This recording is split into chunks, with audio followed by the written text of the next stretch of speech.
Okay, welcome back, everybody. Thank you for your patience. We'll continue with our our agenda, item 3, public hearings. But before we go to public hearings, I'll read the governor's notice. Tonight, this meeting is being held remotely in accordance with the provisions of the open meeting law. Pursuant to the governor's approval of a supplemental budget bill, temporary provisions pertaining to the open meeting law have been extended to March 31st, 2025. Specifically, this further extension allows public bodies to continue holding meetings remotely without a quorum of the public body physically present at a meeting location and to provide adequate and alternative access to remote meetings. The language of this extension does not make any substantive changes to the open meeting law other than extending the expiration date of the temporary provisions regarding remote meetings from March 31st, 2023 to March 31st, 2025. Members of the public are encouraged to participate remotely and shall address questions through the chair of the board or the host this evening, who is Mr. O'Brien. The following members of the Bridgewater Planning Board are participating remotely this evening. I'm Patrick Driscoll, the chair, Mr. Raymond Ajemian, Mr. Michael McDonald, the vice chair, Mr. Stephen Geller, Ms. Astrid Rojas, and we have two alternate members, Ms. MJ Spagone and Mr. Edward Ted Haley. During the meeting, all votes will be taken as roll call votes. The following Bridgewater Town staff will also be participating with us this evening remotely.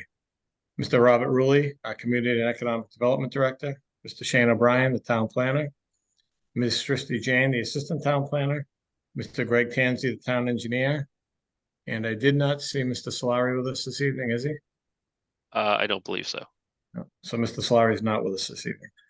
At this point, everyone's mic is muted. The board's mics will be unmuted through the whole meeting, and as items appear on the agenda, the project's representatives' mics will be unmuted.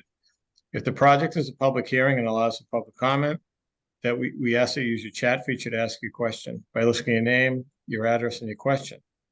The chair or the host will recognize the questions in order. You can also use the raise my hand feature in the participant menu, and you'll be unmuted when the host or the chair recognize you. Again, please state your name and your address before making a statement or asking a question. If you're on the phone, you can dial *9 to raise your hand. So this evening, we do have a couple of public hearings. And the way the public hearing process will work this evening is that we'll open the public hearings. We'll ask the applicants to make their presentation. We'll then ask the board to weigh in on the project, ask questions for clarification, etc. And then we'll open it up to public comment. So item 3, the first public hearing we have is on Broad Street. Under public hearings, I'm going to recuse myself and turn it over to Mr. McDonald for this hearing, and I'll be back for 0 Corporate Drive. Thank you, Mr. Driscoll. As he said, our first public hearing is 168, 180, 232, and 240 Broad Street, a proposed mixed-use development for the Edgewood Development Company, LLC, site plan and special permit approval. We'll turn that right over to the applicant. Thank you very much, Mr. McDonald. Mr. McDonald, members of the board, good evening. With me tonight is Stephen Meltzer for Edgewood Development. With me is Jerry LaRusso and Joe Bartuca, partners in the project. Also, I see the current owners of the foundry, Mr. Tom Perkins, and his attorney, Rob Pellegrini. And we also have with us tonight John Kusich from Bowler Engineering, Civil Engineering, and Jeff Bandini, who is with McMahon Bowman, the traffic engineer. Mr. O'Brien, if I could share my screen. Sure thing. Let me just get that up. All right, you're good to go. All right, make sure I choose the right screen.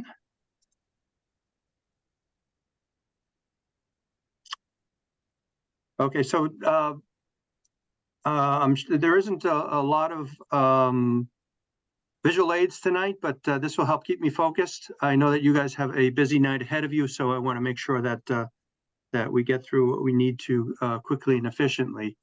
What I'd like to do tonight is sort of give an overall update where we're at, what's going on, a quick overview of the updates to the final site plan that's been submitted.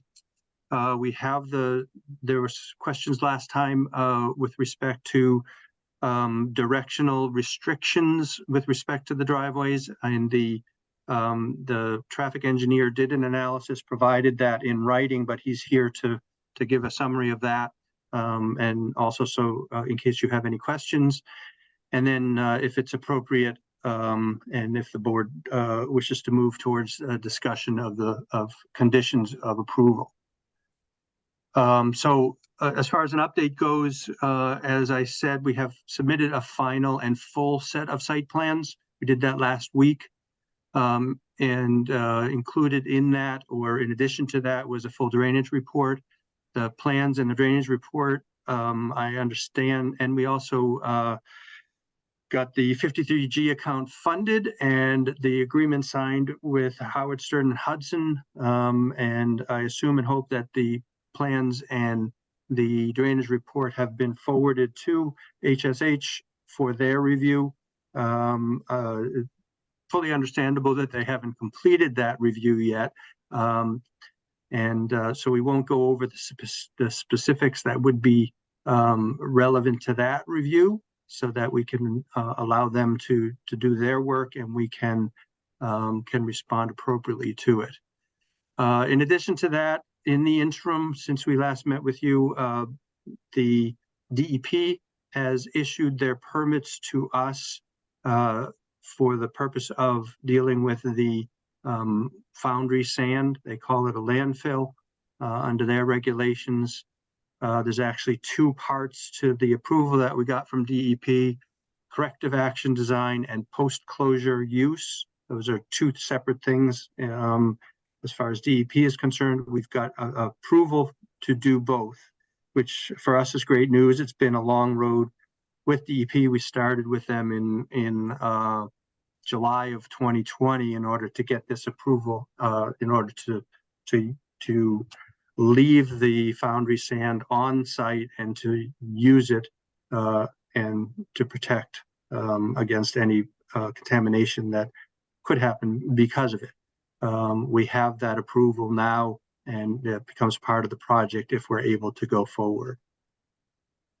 So as far as the updates go, things that we talked about last time that we were here, plus all the details that go into finishing up the site plan. Not going to talk about those details specifically, but we added and updated the dumpster pads, showing where the snow storage is going to be. We've located on the plan where the electric charging stations are going to be. We were able, as a result of the analysis, to eliminate some of the drainage areas and increase some of the green space. And we're added some, or we've provided to Mr. O'Brien specifics about the crosswalk signals that we intend to provide for the crosswalks when the decision is made, and we figure that's going to be in the future, but when the decision is made as to where they're going to go. And I think that those, and I've got a little cut sheet on it that I can show you, but we think that those fully comply with what you folks were looking for, do everything that you wanted them to do. And then we did some other refinements to the walking trails, shifted things around just to make it all work. Added details about the landscaping, the parking, internal traffic flow, and other related details. We did get some, Shane prepared a memo in response to the updated plans and provided that to us. There were basically 4 things in that needed a little more detail, and today we provided, or for 3 of them today, we provided that detail. Hopefully, and Shane can tell you whether we were on the road to satisfying those concerns. The 4th one was the driveway restrictions, which is before you for discussion today. Go the right direction. So that's the new site plan. You should have received a full set of the plan. That's the overall landscape plan page showing there, but it's got a lot of the detail. The new green space that we were able to add is where my cursor is circling here. We had this green space over here. this was a drainage before. We were able to eliminate and move the drainage to up here. This is going to be green space now too. That was going to be some drainage. We did, as a result of adding this green space and moving the drainage, we eliminated some of the extra parking spaces over here. But as we discussed last time, we had about 40, I think, extra parking spaces, or when I say extra, it's more than what is required by the bylaw. Now we're down to about 20, but I think the green space and the addition of the green space is a great addition, rather than having that extra parking. And this is the crosswalk signal that we are suggesting. We're not, if you folks or if Shane comes up with something different, then that's fine. But this is what we installed at our project for crosswalks in our Walpole project. And we think that it satisfies all the concerns and all the things, and does all the things that you folks wanted it to do. You know, it's state of the art, top of the line. But again, if there's something different that you're interested in, we certainly are happy to take a look at that. With that, unless you want to ask some questions about the things I've already talked about, I would move towards having Jeff Bandini from Bowman explain where he thinks the cars should go in and where the cars should come out of the project. Mr. McDonald, do you want me to move through to that, or do you want to? I have no comment at this time, so unless anybody else on the board has anything. Excuse me, Mr. McDonald, I have a few questions about what was said. The last thing first, Mr. Meltzer, the signal, is that a flashing signal that you press to get it flashing? Is that correct? That is correct. Okay, that's fine. The peer review, when is that going to be finished? I can answer that question if so. They weren't able to get the peer review taken care of for this meeting, but I've had contact with Howard Stein Hudson. So whenever this item would be continued to, they would be available at that meeting to answer questions, as well as that peer review would be completed by that time. Okay, thank you. And landscaping, who actually laid out the landscaping? Was it a landscaping firm? I mean, who actually did it? It was John Kusich could probably answer that more specifically, but they have licensed landscape architects on staff, and it was their team that did the landscape plan. That is correct. There's licensed landscape architects and planners, and then Matt Merva was the gentleman who designed and stamped the plans. Okay, thank you. Okay, I think your team can proceed, Mr. Metzer. Okay, so Jeff, you're up. You got it. Thanks, Steve. And thank you to the members of the board for having me this evening. Again, so Jeff Bandini with McMahon Bowman. So we were tasked with providing a memorandum to supplement our original traffic impact study that we submitted as part of this project, just to examine sort of the traffic movements that are anticipated to come in and out of the site, as shown in the site plan. And Steve, maybe it's beneficial if you have that up to kind of facilitate the discussion. So as part of the project, we're proposing 3 driveways, again, north being to the right. So the north site driveway, the central site driveway, which is more towards the south side of the site, and then the south side driveway that is just where Steve's pointing his cursor at the moment. So during the original traffic study, what we did was we considered that the north side driveway and central site driveway would have full access for both vehicles entering and exiting, and that the south driveway would provide a vehicle exit only. And it's our understanding that the board requested what this would look like if there were certain turning restrictions relative to providing, reducing proposed conflict points entering and exiting the site on Broad Street. So what we did was we examined restricting left turn movements exiting the central site driveway. So in a sense, what that does is displaces the 20 vehicles that are anticipated to turn left out of the central driveway that we proposed as part of the original traffic study, and essentially shifting those to either the south side driveway or the north side driveway. And again, we did this by looking at, sort of the existing trip distribution in terms of what vehicles are anticipated to go left and right out of the site driveways. And also the sort of desire from the side of the site, which sort of uses are shifted and are anticipated to use, which driveway.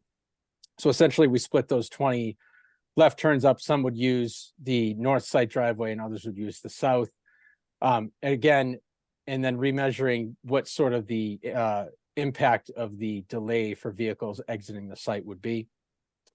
And just importantly, what we wanted to focus on was how that would impact the south side driveway. Because again, this is exit only.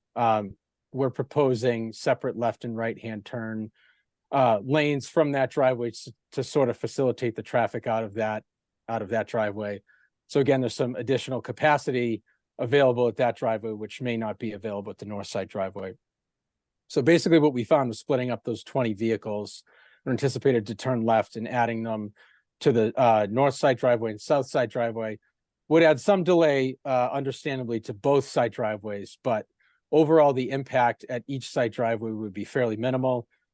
Both side driveways would operate under capacity, which means they would have a volume to capacity ratio of under 1. Notably, at the south side driveway, we note that the proposed queue would not extend from Broad Street past the proposed turning bay length. So basically, the amount of vehicles that are contained on site would be fairly minor. And we were showing maybe 1 or 2 vehicles during the peak hour that would be able to exit on the site with minimal delay. So if the board has any additional questions based on our memo that we put together or on the traffic study in general. I just have one question, if I may. Sure. I assume what you just said, I mean, it's based on facts in terms of the traffic and so forth. My only question is, has Mr. Rulli has talked about some development on the other side of the street. And it would seem to me that that should be coordinated with exits and entrance on the other side also, including the post office and Dunkin' Donuts and so forth. Have you considered that in terms of your ins and outs here? In terms of the overall traffic numbers or in terms of the driveway locations? Well, the locations and in particular the future of what is going to be on the other side of the street. Yeah, I'm not going to answer for him, but Ray, we don't know what the future is. I understand. So, yeah. Go ahead, Jeff. I'm just trying to get some sort of, I just hate to see something built and all of a sudden we say, gee whiz, it should have been over there instead of there, No, we certainly understand the location of the driveways on the opposite side. And that did play into consideration when we were talking a little bit about the crosswalk locations.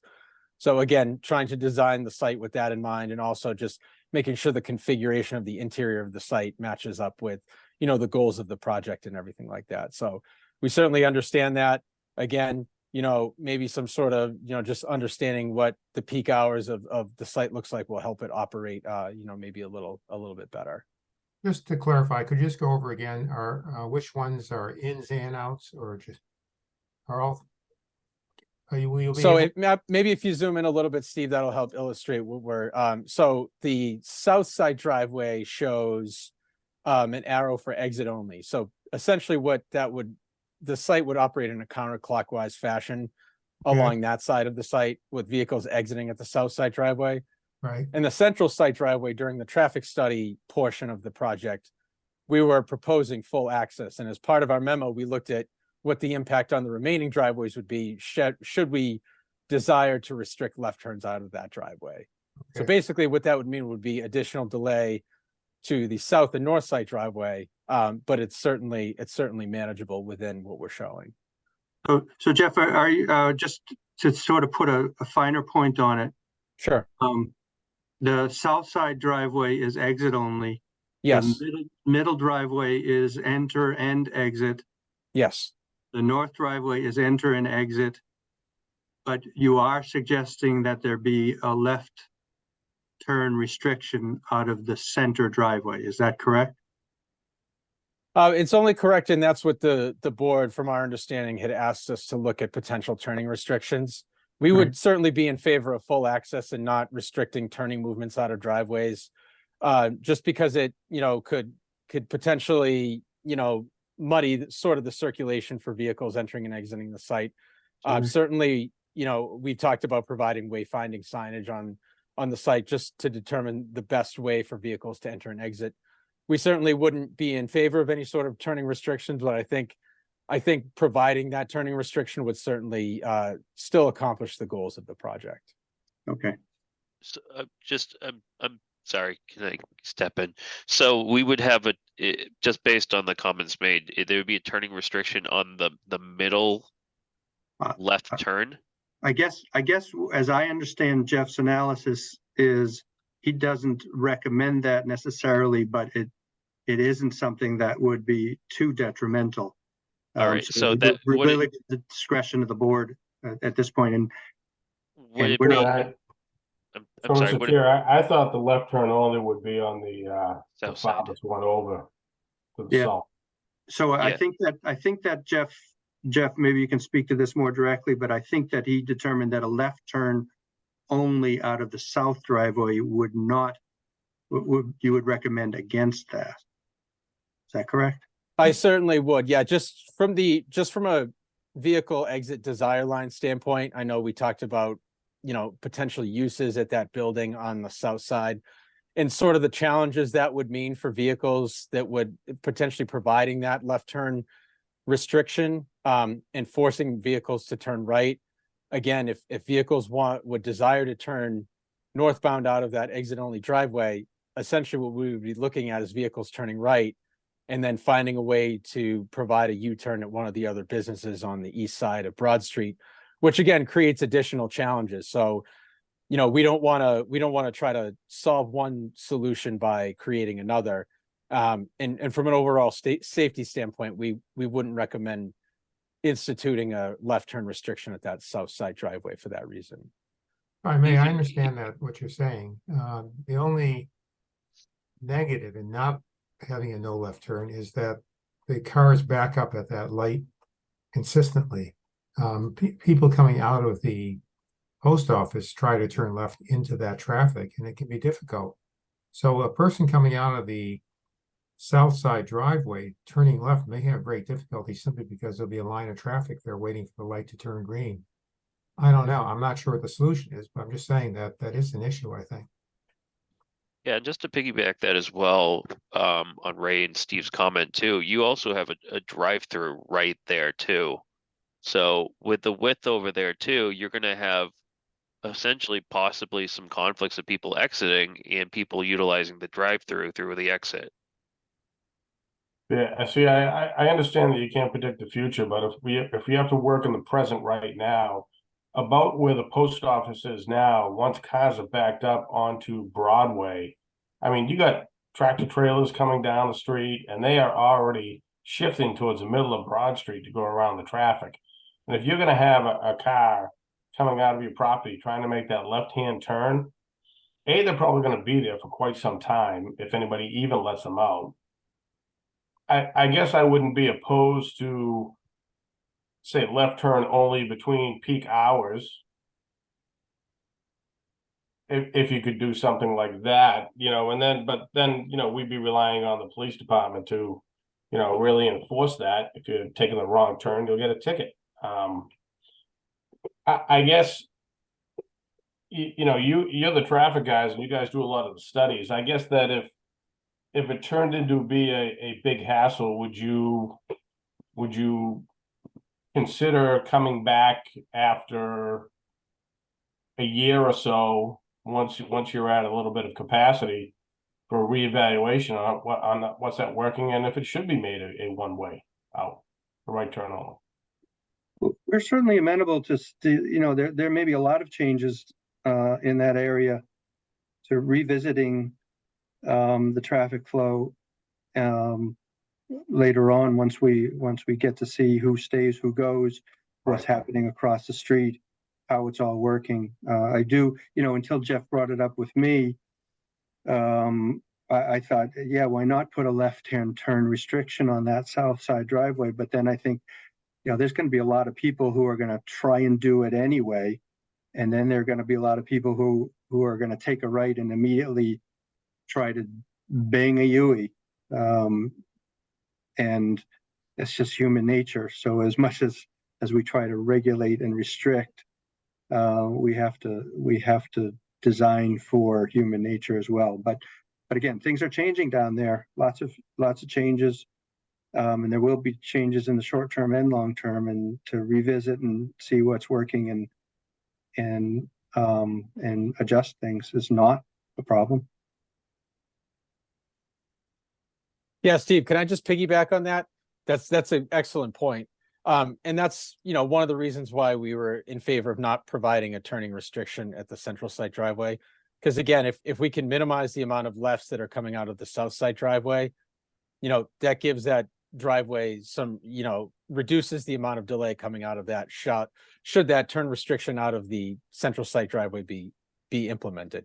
Basically, it gives a release valve, so to speak, of vehicles that want to turn left that aren't going through the drive-through can do so out of the other two side driveways.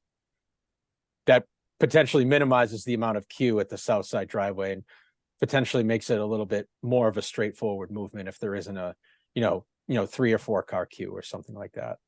Well, I don't think I want to see a turn restriction on the central one. I was looking for a turn restriction on the south one. Okay. Because I feel the south one is where, when you're going to try and take a left coming out, is where you're going to have your most narrow part of the road to squeeze by. Should there be cars backed up from that drive-through on Broadway? And also to your point, Steve, at that point of where we're talking about the drive-through exit area, is that the area where it becomes 2 lanes? Where in front of 168 Broad Street? Because right now it looks like where it separates into 2 lanes before the railroad track paint. The left turn lane is there. I don't know the answer to that question. Yeah, the left turn lanes, I think you could. The left turn I'm sorry. lane is right at the post office. Yeah, you could see the existing striping on the site plan, Steve. I don't know if you could zoom in a little bit. You can kind of see where that gore area begins, and that's sort of where the left turn lane starts to taper outward. Yeah, I'm not sure how to zoom in, so Okay. Just for people on Zoom, if you hit control and you roll a ball, you can zoom in.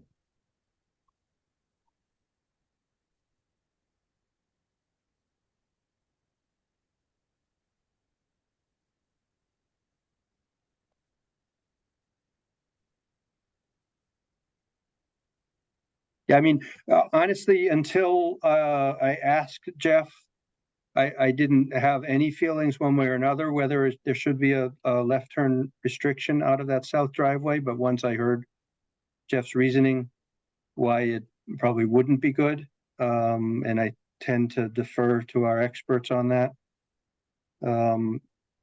that I understood why there were concerns with having that restriction. Well, maybe we could just put this off to make the final decision. I mean, I think there are reasons to put a restriction, considering the fact that you have people coming out of the post office, you have people coming out of the gas station, and other people turning right onto Broad Street, sometimes at high speed to, I don't know, I'm a little concerned about that. I do think Steve makes a point, and I guess in terms of looking at it from even a condition of approval, that we look at it for and how it kind of operates for a year standpoint. And then if it doesn't kind of work out, we look at it from more of a traffic perspective. And, I think we can work with the applicant in terms of creating some sort of restriction there, just because if we put a restriction on it now, or if we put on a restriction on it later, doesn't mean that we can't, change things in the future. And I agree with Mr. Jimmy, and, you know, now that we've had the discussion, you all can go back and reread the report and maybe when it comes time to run through the final conditions of approval, it becomes a decision point at that point. Don't have to decide tonight, I guess is the point. Certainly a worthwhile discussion, but there's no particular reason why it has to be resolved right now.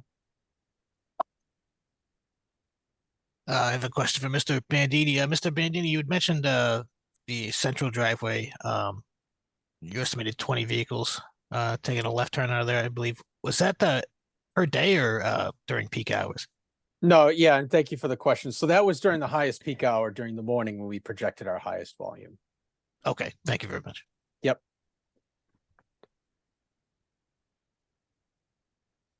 Okay, anything else from the board? Just one last thing. Have you considered, I brought this up, I don't know how many sessions ago, have you considered having a minibus service to the train station, which will be between Broad Street and 104? I mean, that would save people coming out and going in even at peak hours. Even if you have the minibus service between early in the morning and say early evening and not the late trains. I think that would save in traffic. We could certainly look into it, but we don't know exactly who's moving in and whether they're going to be using the train.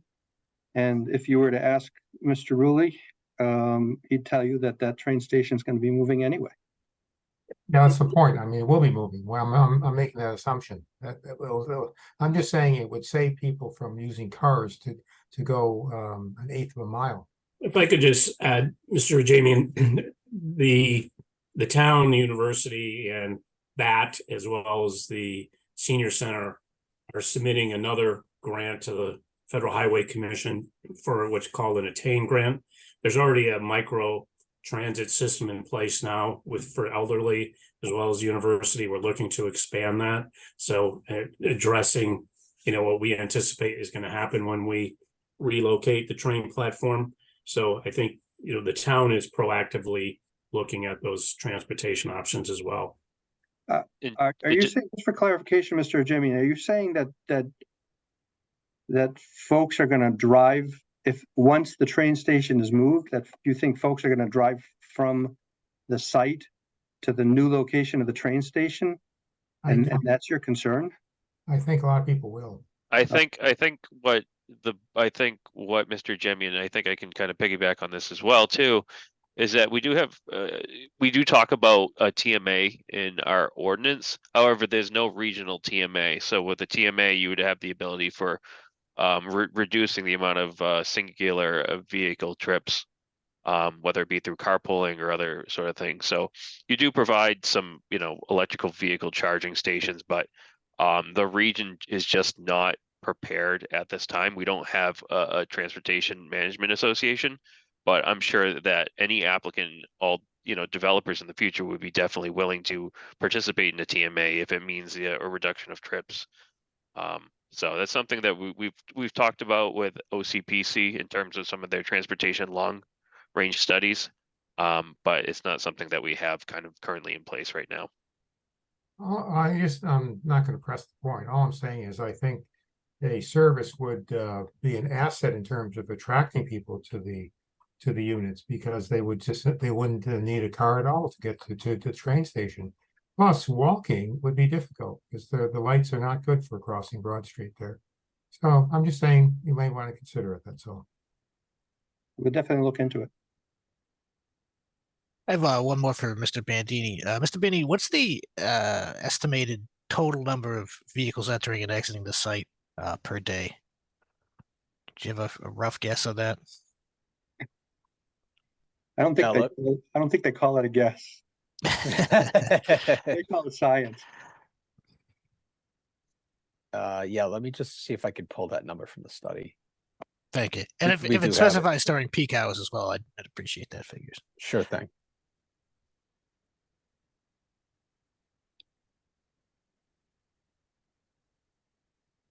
Yeah, so from the traffic study, we're looking at So we have numbers broken out by AM and PM peak.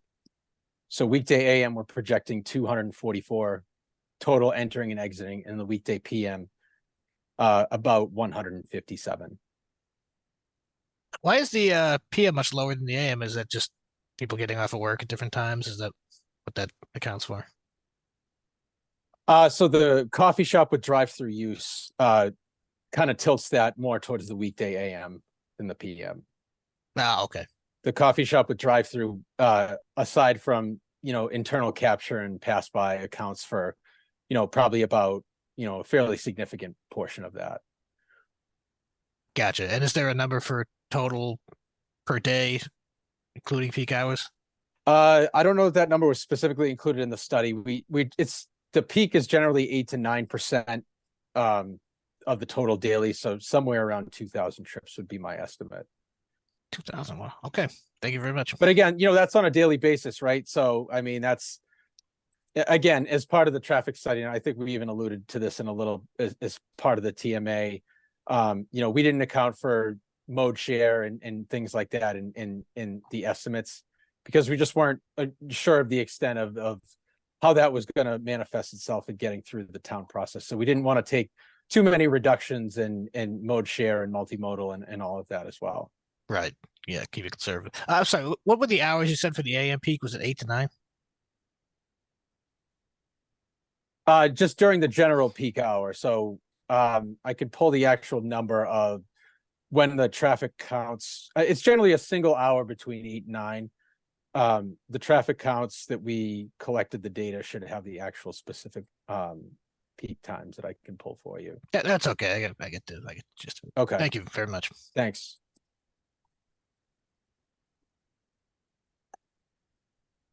Okay. Nothing else on the board? Anything else from staff? No, we provided a memo recently that we provided to the applicant. The applicant was actually able to provide some comments that I forwarded along today. One of the comments included some of the lighting in terms of building 1 in the rear parcel where the pool area, pickleball courts, etc., plaza. So one of my concerns was in terms of some of the plaza lighting, it was 0-0 under that photometric plan. So the applicant has provided some input in terms of some information about lit up areas where, if typically that'd be an area, if someone's living at building 1, they would primarily come from the back of the property. So having it lit up and having them respond to my concerns is helpful. So they provided some input on that, and I have no issue with that. So other than that, I'm pretty satisfied in terms of some of the changes. Okay, excellent. Mr. Metzer, I believe you had some more in your presentation. Is that it? No, there really isn't, at this Oh, okay. point. Yeah, no, I think that, there's not much more to say. The only thing really left on this is to satisfy the peer review. I fully expect, that we will be able to, because of the design of the site, we'll be able to satisfy any concerns that they have. And I would like to keep this process moving. I think, at this point, it's probably ready, or I'm hopeful that it's ready for the drafting of conditions of an approval for consideration at the next meeting. I talked with staff about continuing this to the January 3rd rather than December 20th meeting, so that we can make sure we have enough time to get those peer review comments back, respond to them, and then if there's any additional back and forth between the engineers to make sure that those can be fully satisfied, we have enough time to do that. And then again, I'm hopeful that on January 3rd, that's a day that Shane can have a draft approval with conditions for your consideration. Okay. I guess at this point we would open up to public comment. Is that correct, Mr. O'Brien? That is correct. So if you want to ask a comment, please let us know through the chat or raise your virtual hand, and then we will allow you to speak.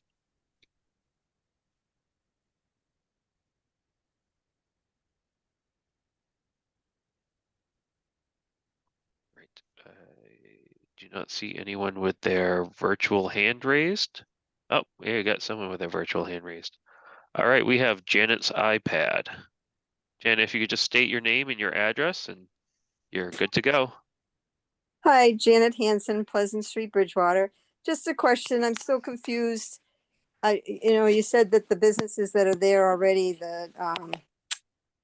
what is it, Midas and Kentucky Fried Chicken, Taco Bell, they're still there? Are they still gonna be there? That is correct. Okay, so that traffic is part of that consideration. They're going in and out, and I'm just trying to, it's hard to read a plan, so I was just wondering how that works. So from a traffic standpoint, and Jeff I'm sorry, Mr. Chairman, if you Oh, want. me to no, continue. you go right ahead. Yeah, so from a traffic standpoint, they take into consideration the current conditions and businesses that are already there and the traffic that's already there. And Jeff, I don't know, maybe you can confirm that. Yeah, that's true. When we built out the traffic study, we collected existing conditions data, and that helped us make, our evaluations in terms of how the site driveways would operate, in terms of how many we needed, which driveways were best for entering, exiting, and what the results of those would be. So again, Well, go ahead. I'm sorry, how does that affect? So the people will be able to go in and out of Midas and the Kentucky Fried Chicken like they are normally now, or is it gonna be something that's gonna be combined, that shared? No, they would be having their own existing curb cuts. So they would be utilizing their own curb cuts. And then this site would close up some curb cuts that exist currently with Perkins and the houses that exist on Broad Street. And I believe that they would be creating, is it 2 or 3 new curb cuts, Steve? I want to make sure that you're closing. So yeah, I mean, I don't know what you mean by new, but we'll have a total of 3 curb cuts. Right now, there are, I guess you'd say that there are 3, but the Perkins curb cut, well, actually, there's probably 4 if you include the service entrance for the Perkins Foundry currently, and including the 232 Broad Street, the house, 240 Broad Street, the house, and 2 curb cuts for Perkins right now. That equals 4. We'll be reducing that to 3. Okay, that's what I figured. All right, we have a Carlton with his hand raised. Hi, Carlton Hunt, Austin Street. I'm a little bit confused as to why you need 3 ingress egress points in that property. That south one is in an extremely conflicted area of town. You can study the traffic till you're blind, but the fact is it's extremely constricted. So I'm trying to see why you need 3 and why you can't use the central and the northern ones to move traffic away from that conflicted point that are coming in and out of the property. Thank you. Thank you. All right, I don't see anyone else with their virtual hand raised, nor anyone in the comments. So I'll leave it up to you, Mr. Chair. Okay, if there's no further commentary, I believe the applicant stated he would prefer this continued to the first meeting in January. Was that correct, Mr. Mentor? Yeah, that's right, January 3rd.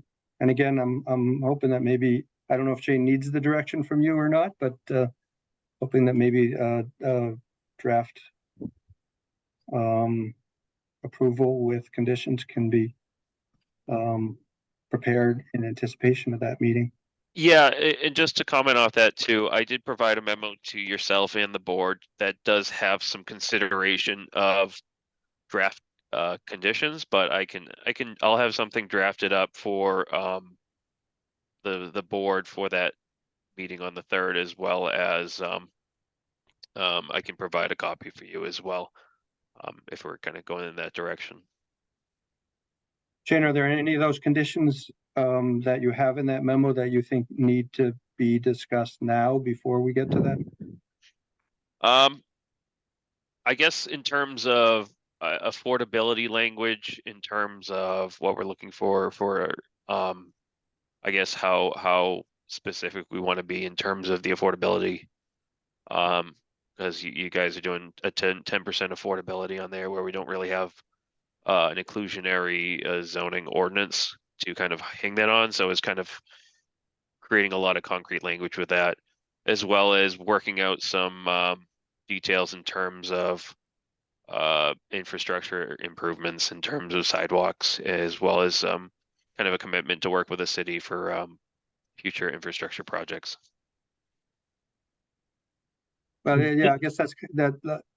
Steve, looks I like- spoke ahead, with Bob. Shane about this yesterday. I think with respect to the affordability and the mitigation, I just think we need to firm it up a little bit. I mean, we don't know specifically what it's going to be, but I think we need to just establish some guardrails in terms of what our expectations are and what your expectations are. And I mean, I think that's just a conversation between the three of us. That's fine. I think that can work. And the affordability language, we can certainly put together something that's concrete and actionable. So staff and the applicant will work on those between before the next meeting. Yeah. Yeah, as well as considering some of the discussion that the board's made as well. Okay. There's nothing else on the board. Do we have a motion to continue? I'll make the motion to continue this hearing until January 3rd at 6:30. Do we have a second? Second. Okay, any discussion? Alrighty, Mrs. Rojas, Yes. Mr. Geller, Yes. Mr. Jemian, Yes.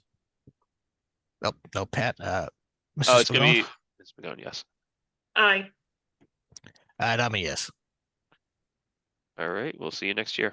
Okay, great. Thank you very much, everybody. Happy New Year. Good luck with the rest of your evening. Thank you, you too. Thank you all. Appreciate it. Thanks. All right, I'll ask Pat to come back.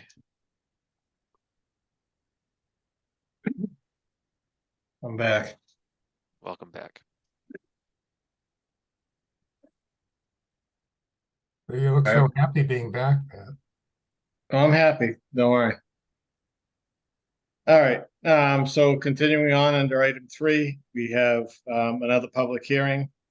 Again, this public hearing will work similar to the last one. We'll open the public hearing. We'll ask for the applicant to give us an update on the project. We'll then ask for board and staff feedback, and then we'll open up the public comment. I know there's been a lot of public comment on the project. If it's repetitive, please try to refrain from a repeat comment.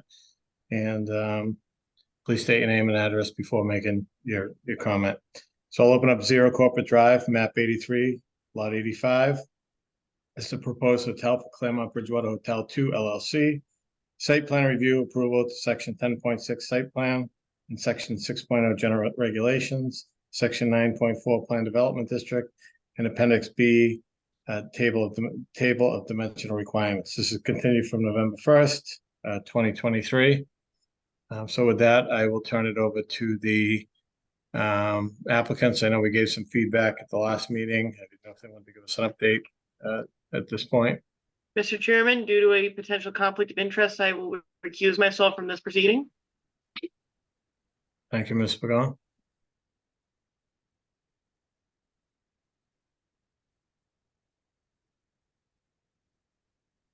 Mr. Silver, Mr. Lovett, I can't see who's here. I apologize. I Yeah, can't see. Bill Lovett. We have Bill Lovett, Ed Brennan, and Larry Silva as well. So, floor is yours.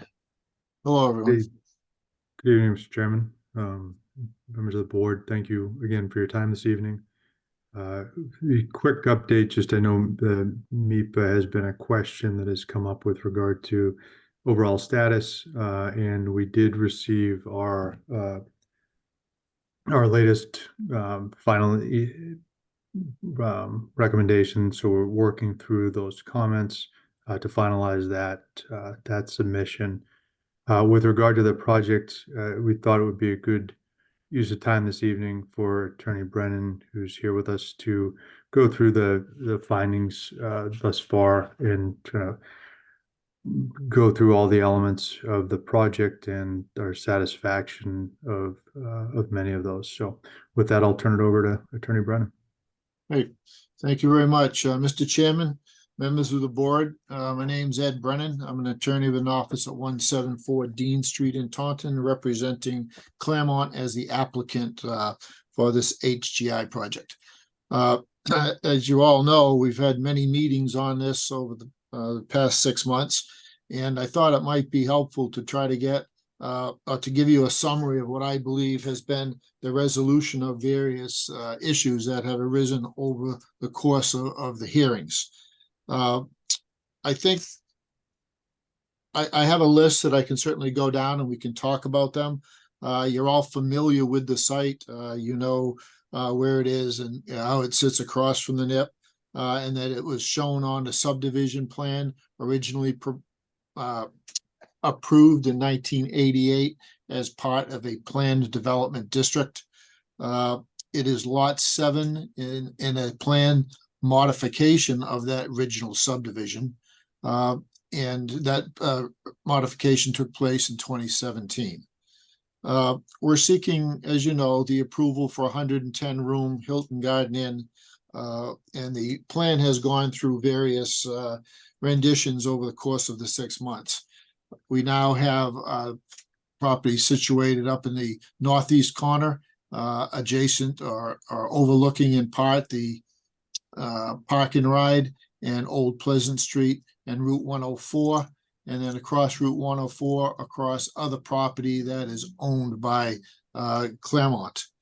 The property, as we've determined, will be serviced by town water and sewer based upon a conclusion that the board has made that the special permit from 1988 is still in force and applicable, and that made a provision for water and sewer. When that special permit was granted in 1988, it included subdivision approval, special permit for the plan development, and site plan approval. The original, I'll call it the original plan development district, was approved for 1,004,000 square feet of developable property. On approximately 150 acres. The subdivision wasn't started immediately, and the road was subsequently modified on October of 2017, resulting in 8 lots rather than the original 12 lots. Since that has happened, there's been much activity on the site, including 2 office buildings and the Marriott and 2 40B projects. In the course of the hearings, we've come up with made several concessions at the request of the board and the community as a whole. There was the stone root cellar on the property that we originally were going to remove. That has now been, we've designed around that, and we have the parking and the drainage infrastructure such that the stone chamber will stay as it is today. The board is reviewing this project under 9.4, the plan development district, and 6.3, the large projects. So one of the issues that has come up is the status of a stream on the property. I think we've conclusively established that the stream is an intermittent stream and that the property adjacent to it is not to be governed by as riverfront property. The engineering on the project has gone through extensive review by the town engineer. I believe there was either 4 or 5 renditions that went back between the town engineer and Silver Engineering and Associates. It is my understanding, based on my reading of the latest correspondence between the engineer and the engineering firm, is that there are no remaining engineering issues. The site plan, there's no further comment by town engineer on the site plan or on the drainage calculations.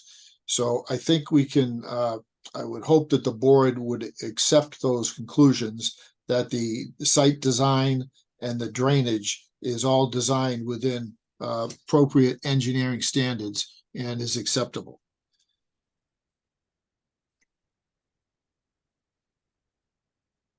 We've also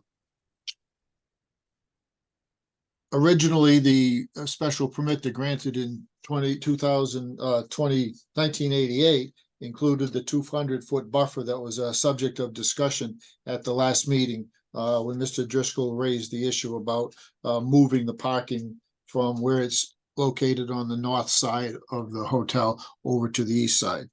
That is a difficult issue for Claremont, and I think the document itself, the 1988 decision, was read to be as a document that could be interpreted and could be changed and adjusted based on changing circumstances. Now, in 2014, the town of Bridgewater voted to change the 200-foot buffer in the plan development to 50-foot buffer, retaining a 200-foot setback.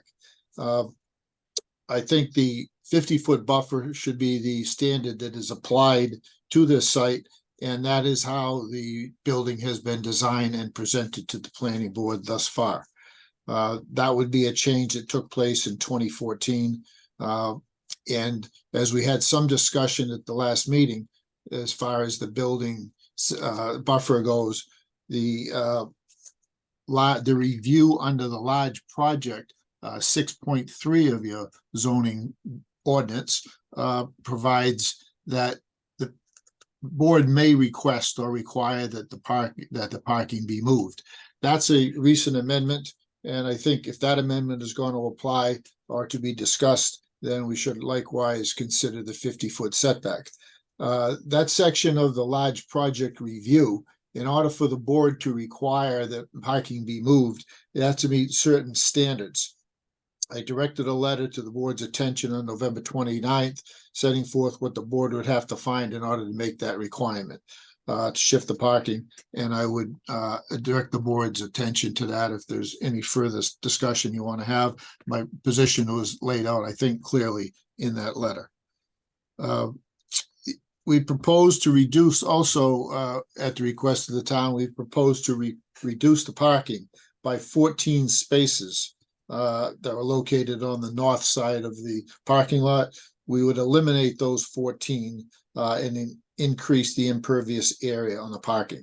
That would not impact any of the EV charging stations. If need be, they can be moved. The use of those parking spaces would likely have been by staff, and there's plenty of parking on adjacent property that the staff can use who are working at the HGI, so that none of the guests of the hotel are inconvenienced. Old Pleasant Street is now restricted. The access is restricted to emergency vehicles only. That was another request that the board had made of us early on. We have addressed the streams. We've addressed the emergency access. We've addressed the parking. We've also reduced the amount of clearing on the property that was originally proposed, and we've agreed to increase the number of trees that are going to be planted on the site, including the roadway in Lakeshore Center and the access drive going to the HGI. So I think we've addressed the land clearing issue that is raised in the large project standards of 6.3. Of course, we know the hotel is a use that is allowed as a matter of right in the planned development district, and the board's conclusion that the original special permit is still valid reduces the issue before the board to solely to site plan approval, and that's how we've been proceeding. We've submitted the building elevations and the floor plans and renderings that are required to the board's consideration, and there haven't been any issues raised with that. We submitted the written materials required by 9.4.6, and based upon information available to us at this time, we cannot elaborate on what the future development will be of the remainder of lot number 7, because we just simply don't know. But it's all something that it will be developed at some time in the future, and we will have to come before this board at that time. In a very simple issue, the HCI site plan complies with all of the conditions for plan development. It has a minimum of the 10 acres in single ownership. The hotel is a use is allowed as a matter of right. Public and water and sewer is available. The site shows a 50-foot minimum buffer adjacent to 104. The building complies with the height limitations, and the building itself is located 200 feet off of 104.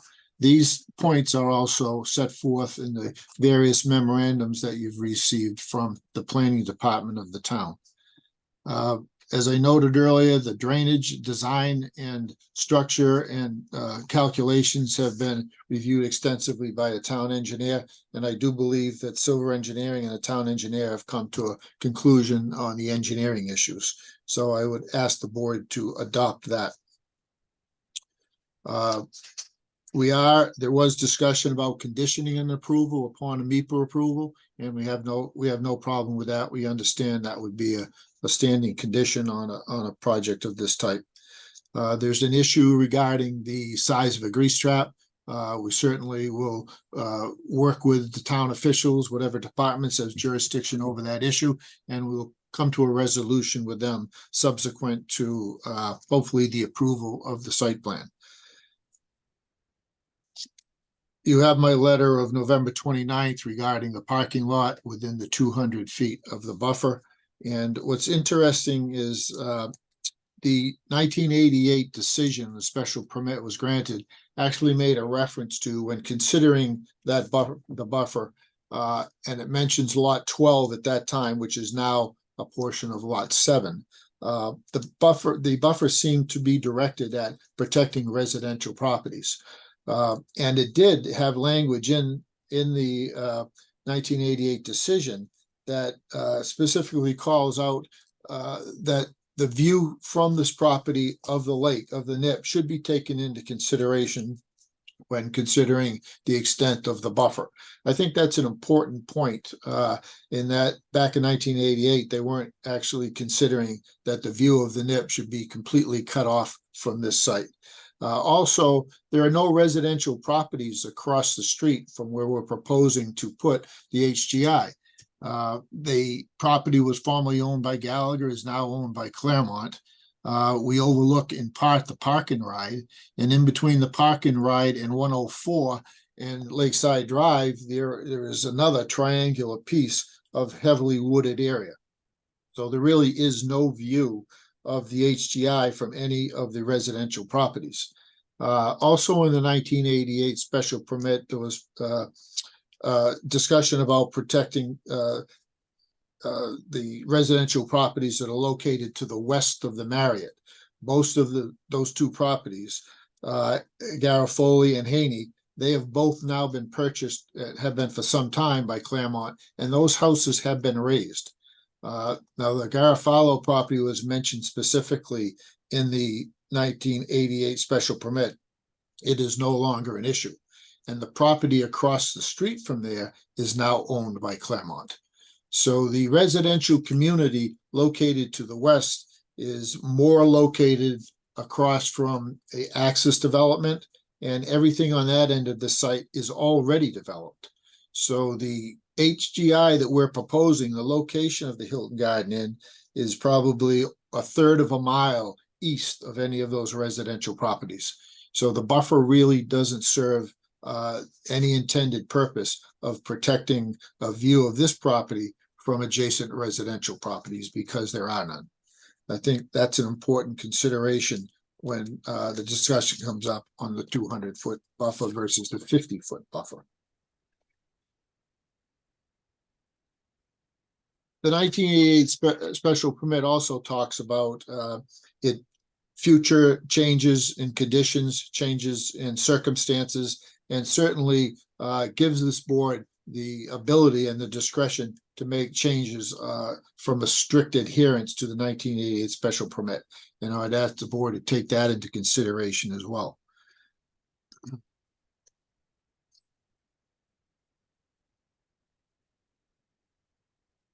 So I believe we've come to engineering resolution on drainage and the site plan itself.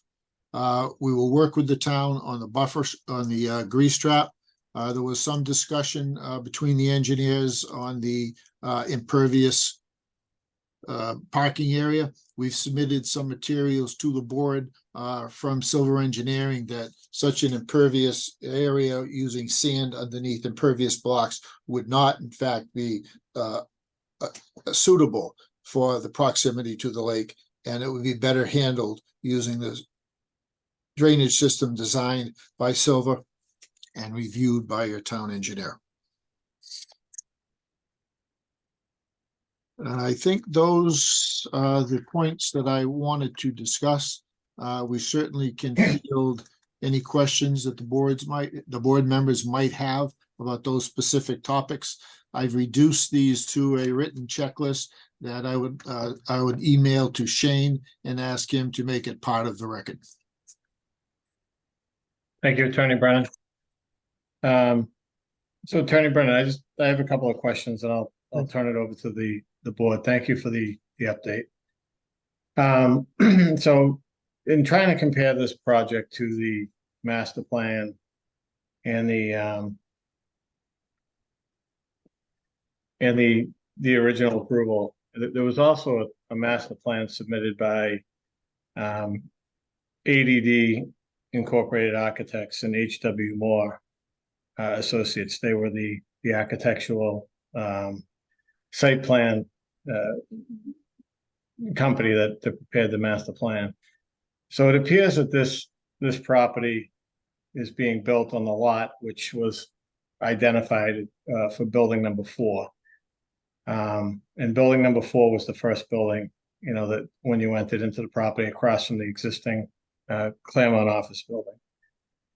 And the reason that I care so much about the 200-foot buffer is that we've heard a lot from residents of the NIP about quality of life, about light pollution, about noise pollution, about a number of things.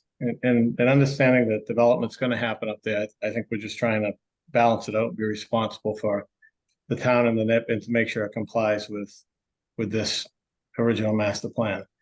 So if I'm looking at this original master plan, it does show that 200-foot buffer or approximately 200-foot buffer all the way from the Rainham line to the park and ride. It also shows building 4, which is 2 stories and is further away from the road than what is proposed. So now what is being proposed is 5 stories versus 2. So a much more intensive use and a taller building with a 24-hour operation. The location of the building, I realize, if you look at the map, where building 5 is now appears to be wetlands. The site's changed, so I understand that you're trying to maximize that lot. But the location of this building is now closer to wetlands. And one of the things in the planned development district would we try to protect the natural environment while maximizing revenue. And again, larger projects allows us to ask for the parking to be on the side. So I, my personal feeling is based on the much more intense use, the big increase in height, the proximity of the building closer to 104 than what was originally proposed, and trying to be in keeping with the original master plan, but also being flexible, as you mentioned, to changing economics and needs. I think we've been pretty flexible on that end. I think the original plan provides that buffer. I think there's been a lot of development up there. I think it's probably far exceeded the 1 million square feet already.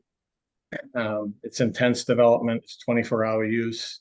It's tall, and the neighbors have a number of issues. So I think that 200-foot buffer would go a long way to help mitigate a lot of the issues at the NIP and be in keeping with the original intent of the development. But that's just what I want to say about that. I will turn it over to other board members for comments. I can't see anybody. Hold on a minute. I'll go first, Pat. I got it. Go ahead, Mr. Jimmy. Let's see. first, before my main point, just a few things. I believe 2 meetings ago, we voted to have a tree cutting plan. I'm not sure whether that's ever been submitted. We've heard of certain trees being cut and others going to be planted. but- Well, Mr. Jemian, just for clarification, and Mr. O'Brien can weigh in. I believe there was going to be Mr. Lovett had proposed a large tree saving / planting plan. And he tried to identify a number of trees that were going to remain. And I believe we asked, or he said he'd provide a certified arborist, a landscape architect plan demonstrating that area. All I'm saying is, did we receive anything? Yes, We did? we've submitted the plan, yes. I didn't see it. Maybe, Mr. O'Brien, you could send it again. I didn't see the plan. Yeah, let me see if I can find directly. That's I all but right. I I do mean, I do remember it was presented at the last meeting that they were here before us, because there were 3D renderings showing the plantings. So it was presented before this board. I understand the showing of the plantings. I just wanted to see the plan that's stamped by a landscape architect. That's all. All right, yeah, let me see. I can resend that. Second, we brought up the issue of porous pavement before, and I know there's some dispute about whether it's important or not. My understanding is that part of the pavement could be porous. I think we need an outside firm possibly to give us an evaluation of whether it's feasible or not. My main point, though, and maybe it's just me, I'm confused. My understanding is, I think according to our town attorney, we are operating under the special permit of 1988. And thus the site, we were working with a site plan. If we are under that special permit, then I question why we are not looking at everything that's required under that permit. For instance, the special permit of 1988 requires sidewalks. There are no sidewalks. There should be sidewalks if we were using that permit. It requires a 200-foot buffer, which Mr. Driscoll brought up. It also requires a dry hydrant across Route 104 in order to use the lake water in case of fire. I believe that's never been done. My only point is this: if we are operating under that special permit, then we should be abiding by what that special permit says. It's been brought up that the applicant is not ready to show changes. I think it's hard for us to evaluate a project that doesn't show the entire project. If we start talking about one spot on a large project, are we going to keep doing this one by one? I think we need to see what the proponent wants over the entire project. And I think, and going forward, I think that's important, and I would hope that we get something like that, because I have difficulty with this right now. Thank you. Okay. Any other board comments at this point?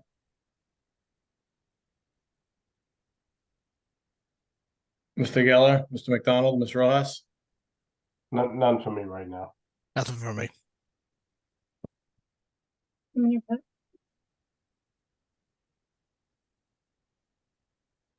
All right, any staff comments at this point?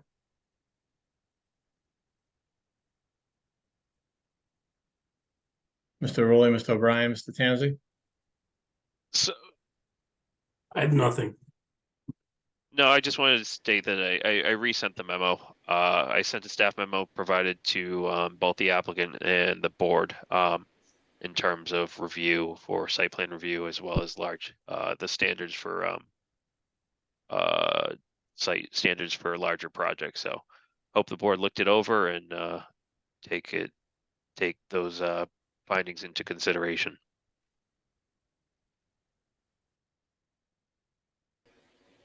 Okay, Mr. at this Chairman, point, sure, Mr. Silva?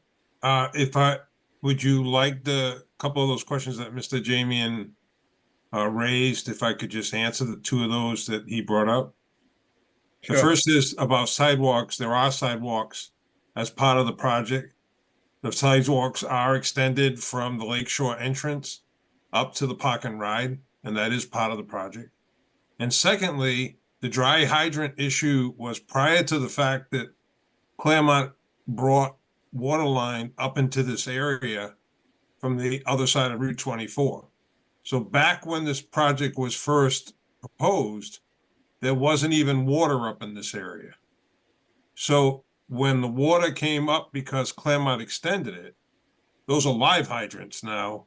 They're not dry hydrants relying on a lake in order to provide fire protection. If I may, I thank you, Mr. Silva. I understand what you're saying, and I don't dispute it. All I'm saying is if there have been changes, we should see an updated plan, that's all. They're on the plan. No, we should see a complete new plan that based on the old special permit. Okay, do we have any other board comments, staff comments at this point? Okay, at this point, I'd open it up to the public. Are there any members of the public that would like to speak on this application? Just want to know, I did forward over comments we received via email. They are on the public comment portal, as well as they were all forwarded over to the board. So we do have a Pat Neary's hand raised. If you'd like to go, Pat. Thank you. Pat Neary, Lakeside, 225 Lakeside Drive. I have just a comment about a discussion that came up in one of your previous meetings. I think it was the last planning board meeting where this was discussed. The landscape plan by the Matarazzo Landscape that was accompanying the 1988 special permit. I think Mr. Silva said he had it, and subsequently I've asked him if he has it, and he said he does not. I'd really like to see that plan because it has been talked about and it was a requirement in that 88 special permit. So can anyone on the board or Mr. Silva or Mr. Brennan tell me if they have that landscape plan that we can look at?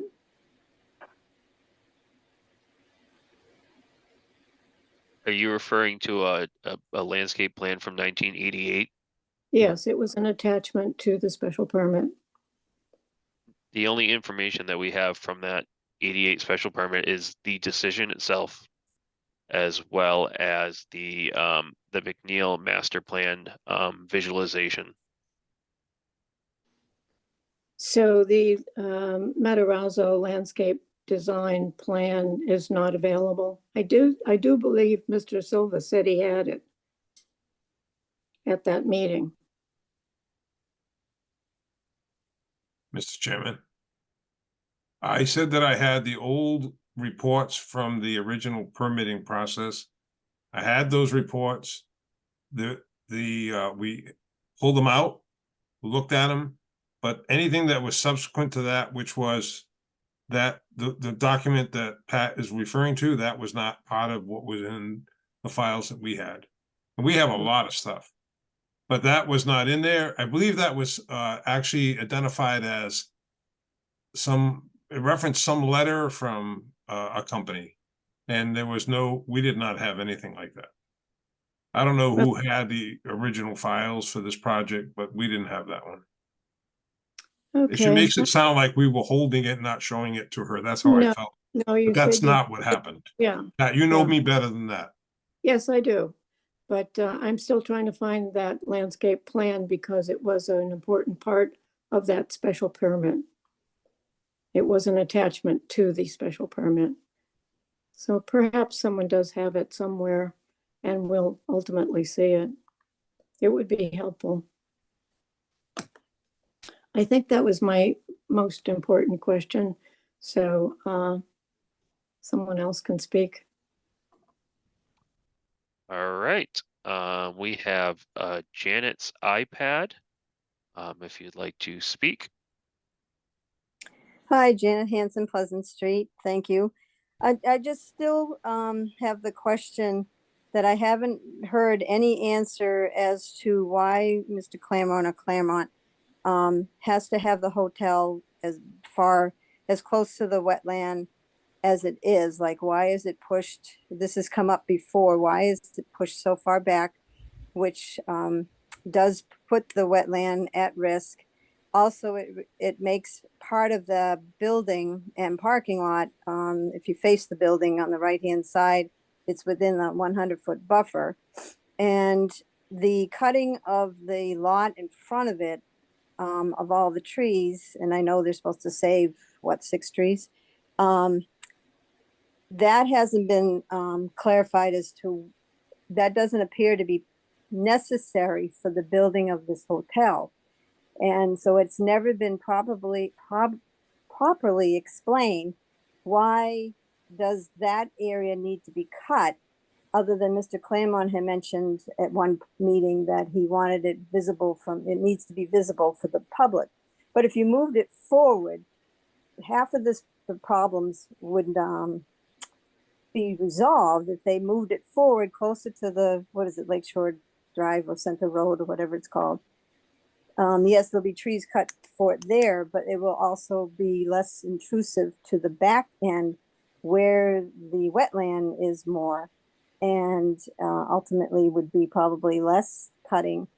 But there was an interesting comment back a few meetings ago that when Mr. Lovett was asked several times why they need to cut it, why do they need to cut? And he eventually he couldn't have an answer other than he did make a comment that it may be possible for shared parking. No one jumped on that. Shared parking for what? That was a red flag to me. So I think it needs to be looked at as to, I would like an explanation. Why does it need to be pushed so far back? What are their plans? And the cutting of the trees should not be part of that if it's not part of the hotel. That shouldn't be something that would be done now if it's not necessary for the building of that hotel. So I'm concerned about where it's positioned, and also to make decisions before the Conservation Commission has made any decisions, I think is not the proper way to do it. So I'd like answers to those questions. Thank you. Mr. Driscoll, if I may. Go, Mr. Lovett. Jason. So with regard to the distance from the wetlands, we are outside of the no-touch zones. We've not disturbing the root cellars that were important to the community. We actually moved parking further away from the wetlands. So we are outside of any of the wetland requirements set forth by the town, and we do obviously still need to go in front of conservation. With regard to the tree save, we do have an extensive tree save area, which was surveyed, and hopefully everyone has that plan now. The town also requires that the drainage and the stormwater on the property be drained appropriately. And in saving the trees, we regraded the property, but there's clearing required to keep the drainage on the site, and that is a big part of the area that's to the west of the hotel. So hopefully that answers all the questions and clarifies maybe some misunderstanding with regard to the clearing and the lot and the location of the building. I'm sorry, it doesn't necessarily for me. And also there is a part that's within the 100-foot buffer. So, by pushing it where it is, you are getting, you're over the 100-foot buffer. And as far as protecting that tomb or whatever it's called, through, okay, it's but it's my understanding it's like a 30-foot protection area, and that to me is not a heck of a space. And I always liken it to being a vacuum cleaner cord. That's what my vacuum cleaner cord length is, and that's not very. It's not.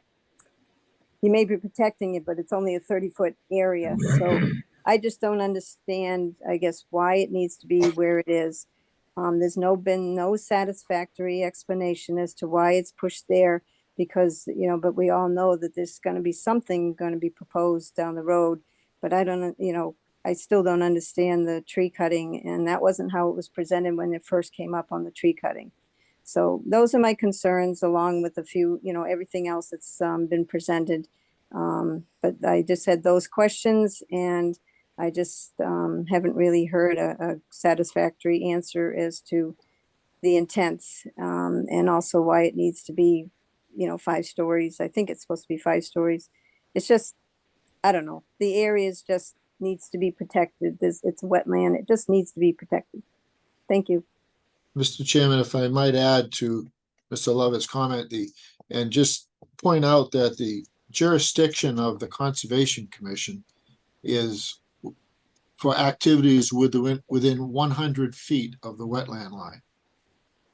Bridgewater has a no-touch in addition to that, which we have respected. Working within the 100-foot buffer is commonplace. I'm not aware of anywhere where the town would say to someone, you can't file a notice of intent under the Wetland Protection Act and seek permission for certain activities within the 100-foot distance from the wetland line. So what Claremont's doing to utilize their property is very commonplace. Whenever there are wetlands, the property owner seeks permission from the Conservation Commission to use his, her, or its property within the 100-foot buffer, subject to an order of conditions by the Conservation Commission. And that's what Claremont's doing. It's what all property owners do. And the engineering, the answers are in the engineering. If the engineers are satisfied that it's been properly designed and it's handling the surface water so that there's no post-development runoff, and it's treating that water before it percolates into the ground, giving due consideration to the lake across the street, that's just how the business is conducted. And there's nothing wrong with that. It's a company trying to use its property. And if you go to the Conservation Commission and look at their filings, you will see the number of notices of intent that are filed with the Bridgewater Conservation Commission so people can use their property. Claremont's not doing anything different from what other property owners do with their property. Yes, they're across from the street from the NIP, and that has been taken into consideration in the engineering. That will be taken into consideration at the Conservation Commission. That will be taken into consideration on the final MIPA review. So the answer really is in the engineering and a person's right to use their property subject to the Wetland Protection Act. They're not doing anything different from that. Okay, thank you, Tony Brennan. We have a Jean, just trying to move on. Shane, it looks like a Jean with her hand raised. Hello, this is Jean DiBattista at 260 Lakeside Drive, Bridgewater, Mass.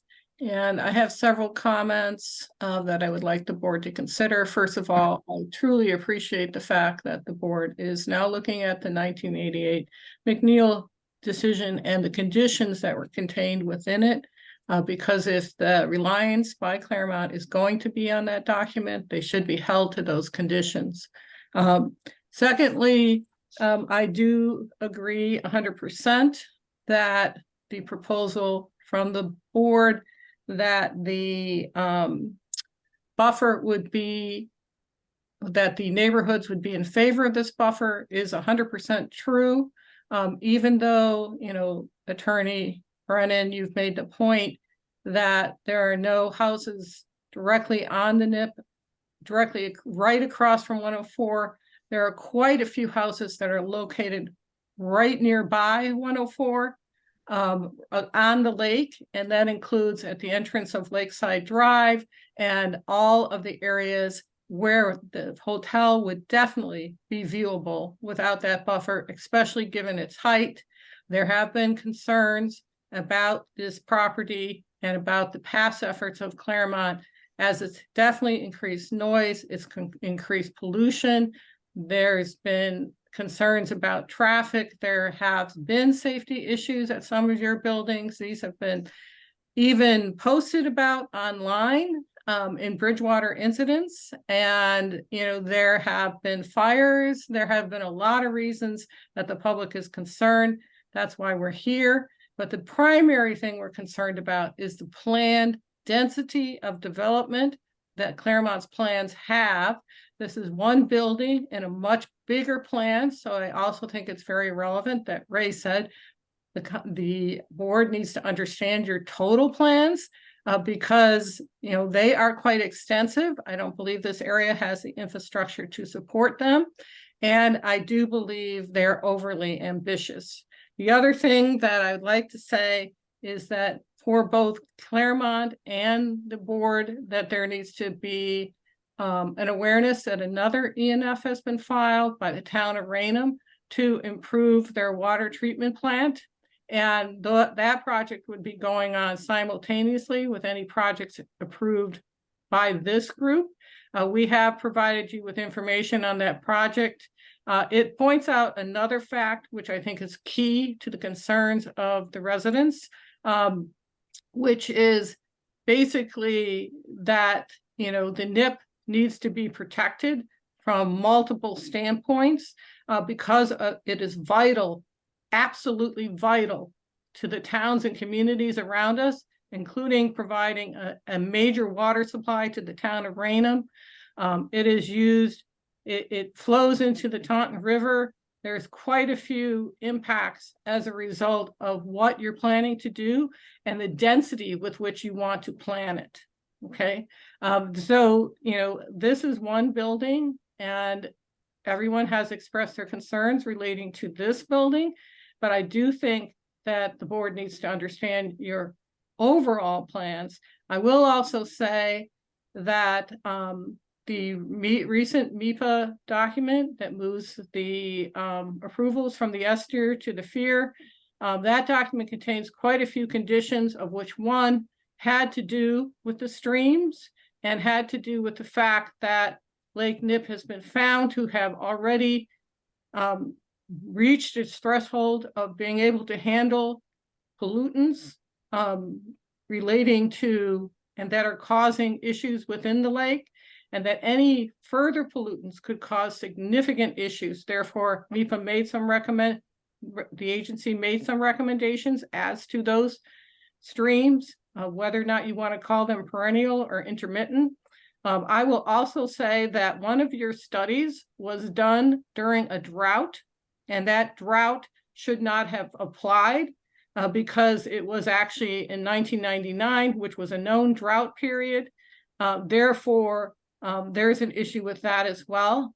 But the primary concern of all the residents, I think, is the overall density of development with a lack of consciousness around how that's going to affect the neighborhoods, the communities, and how it's already impacted them. So I do agree with some of the board's statements relating to what would help with this.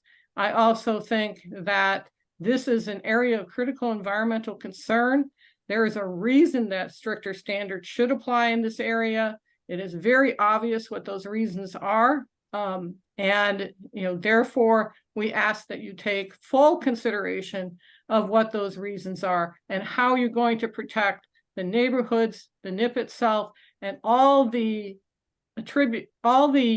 bodies of water which flow to the NIP and from the NIP, which include fisheries and other critical wildlife and other environments. So that's my real full comments, but I think there needs to be, in summary, a full understanding of your overall plans.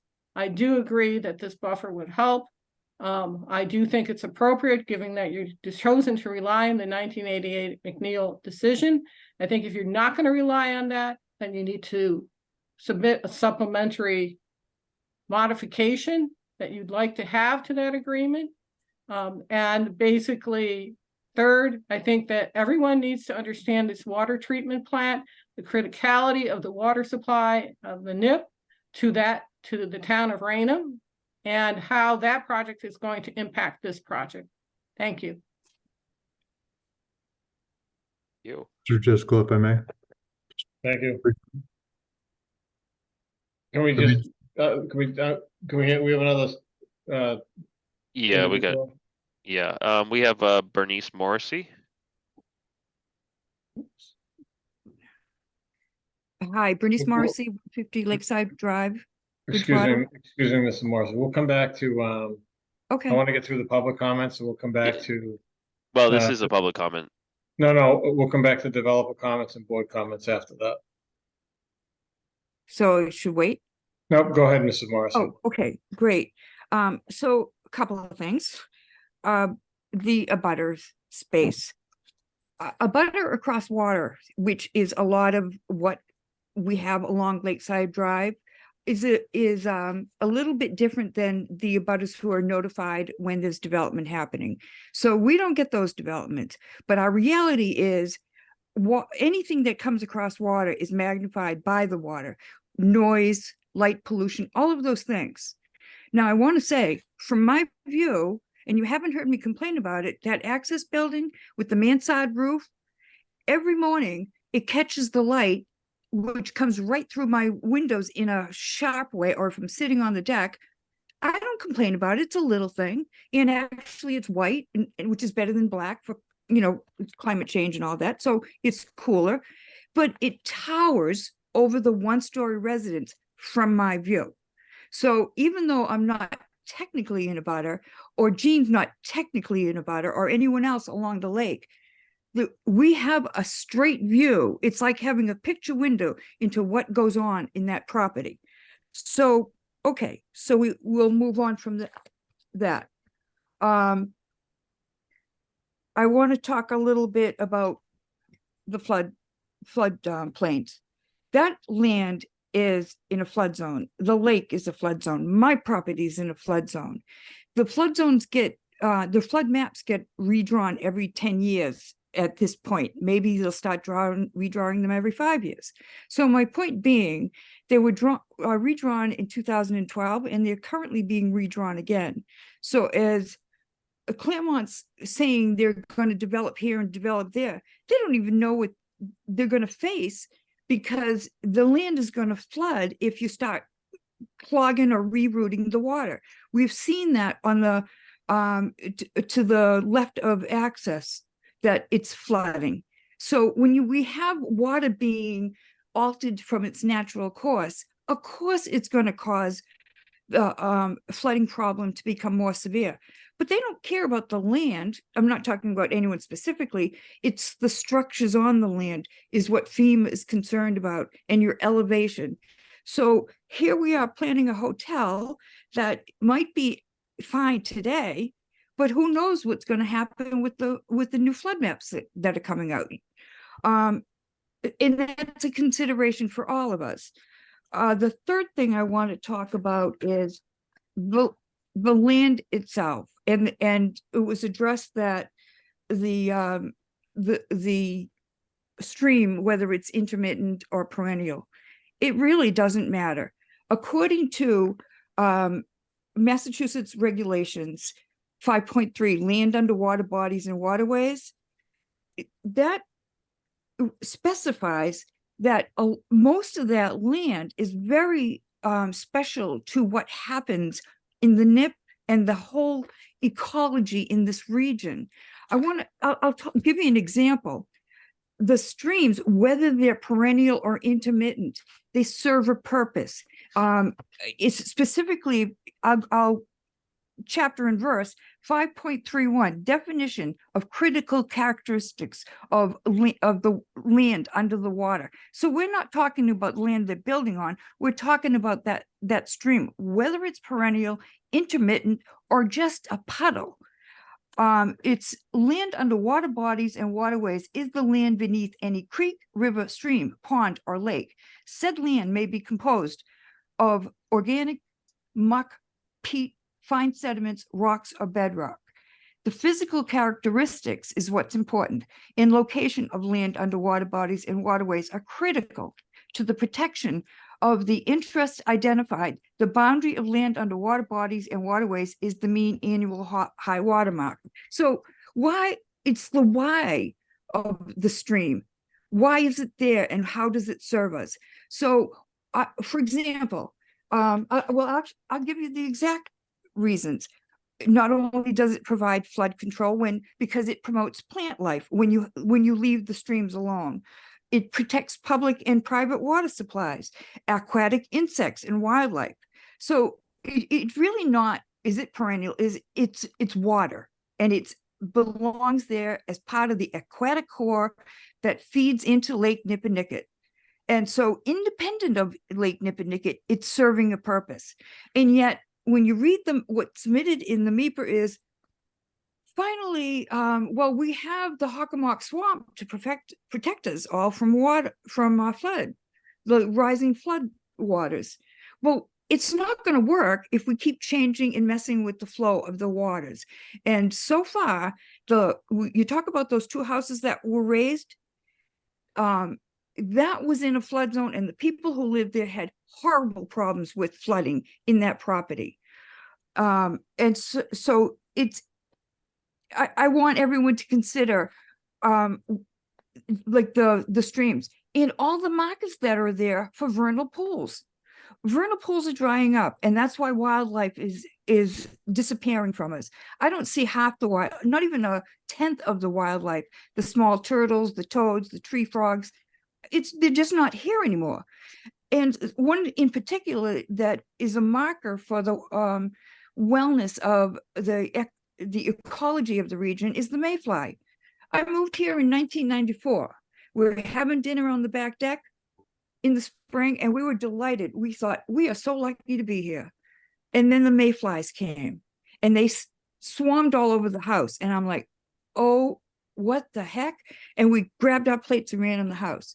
Well, my neighbor who had been here a long time said, you want them. They're good. They're a good indication of health of the lake, the welfare of the ecological system.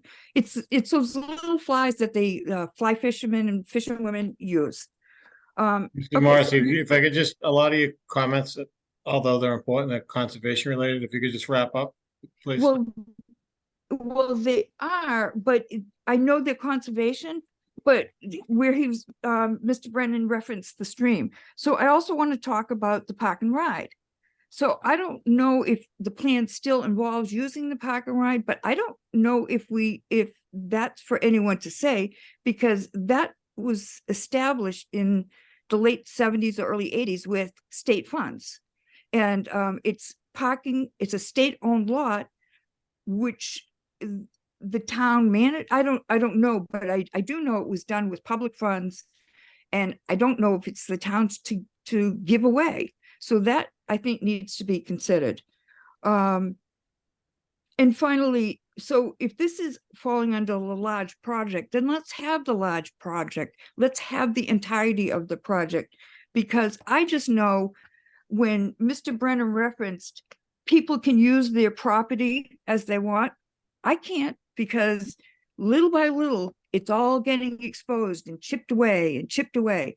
Yet, if I want to put a dock in the backyard, I certainly have to talk to Fish and Wildlife about public access. So we haven't even addressed the public access piece, and the land along this side of the shore.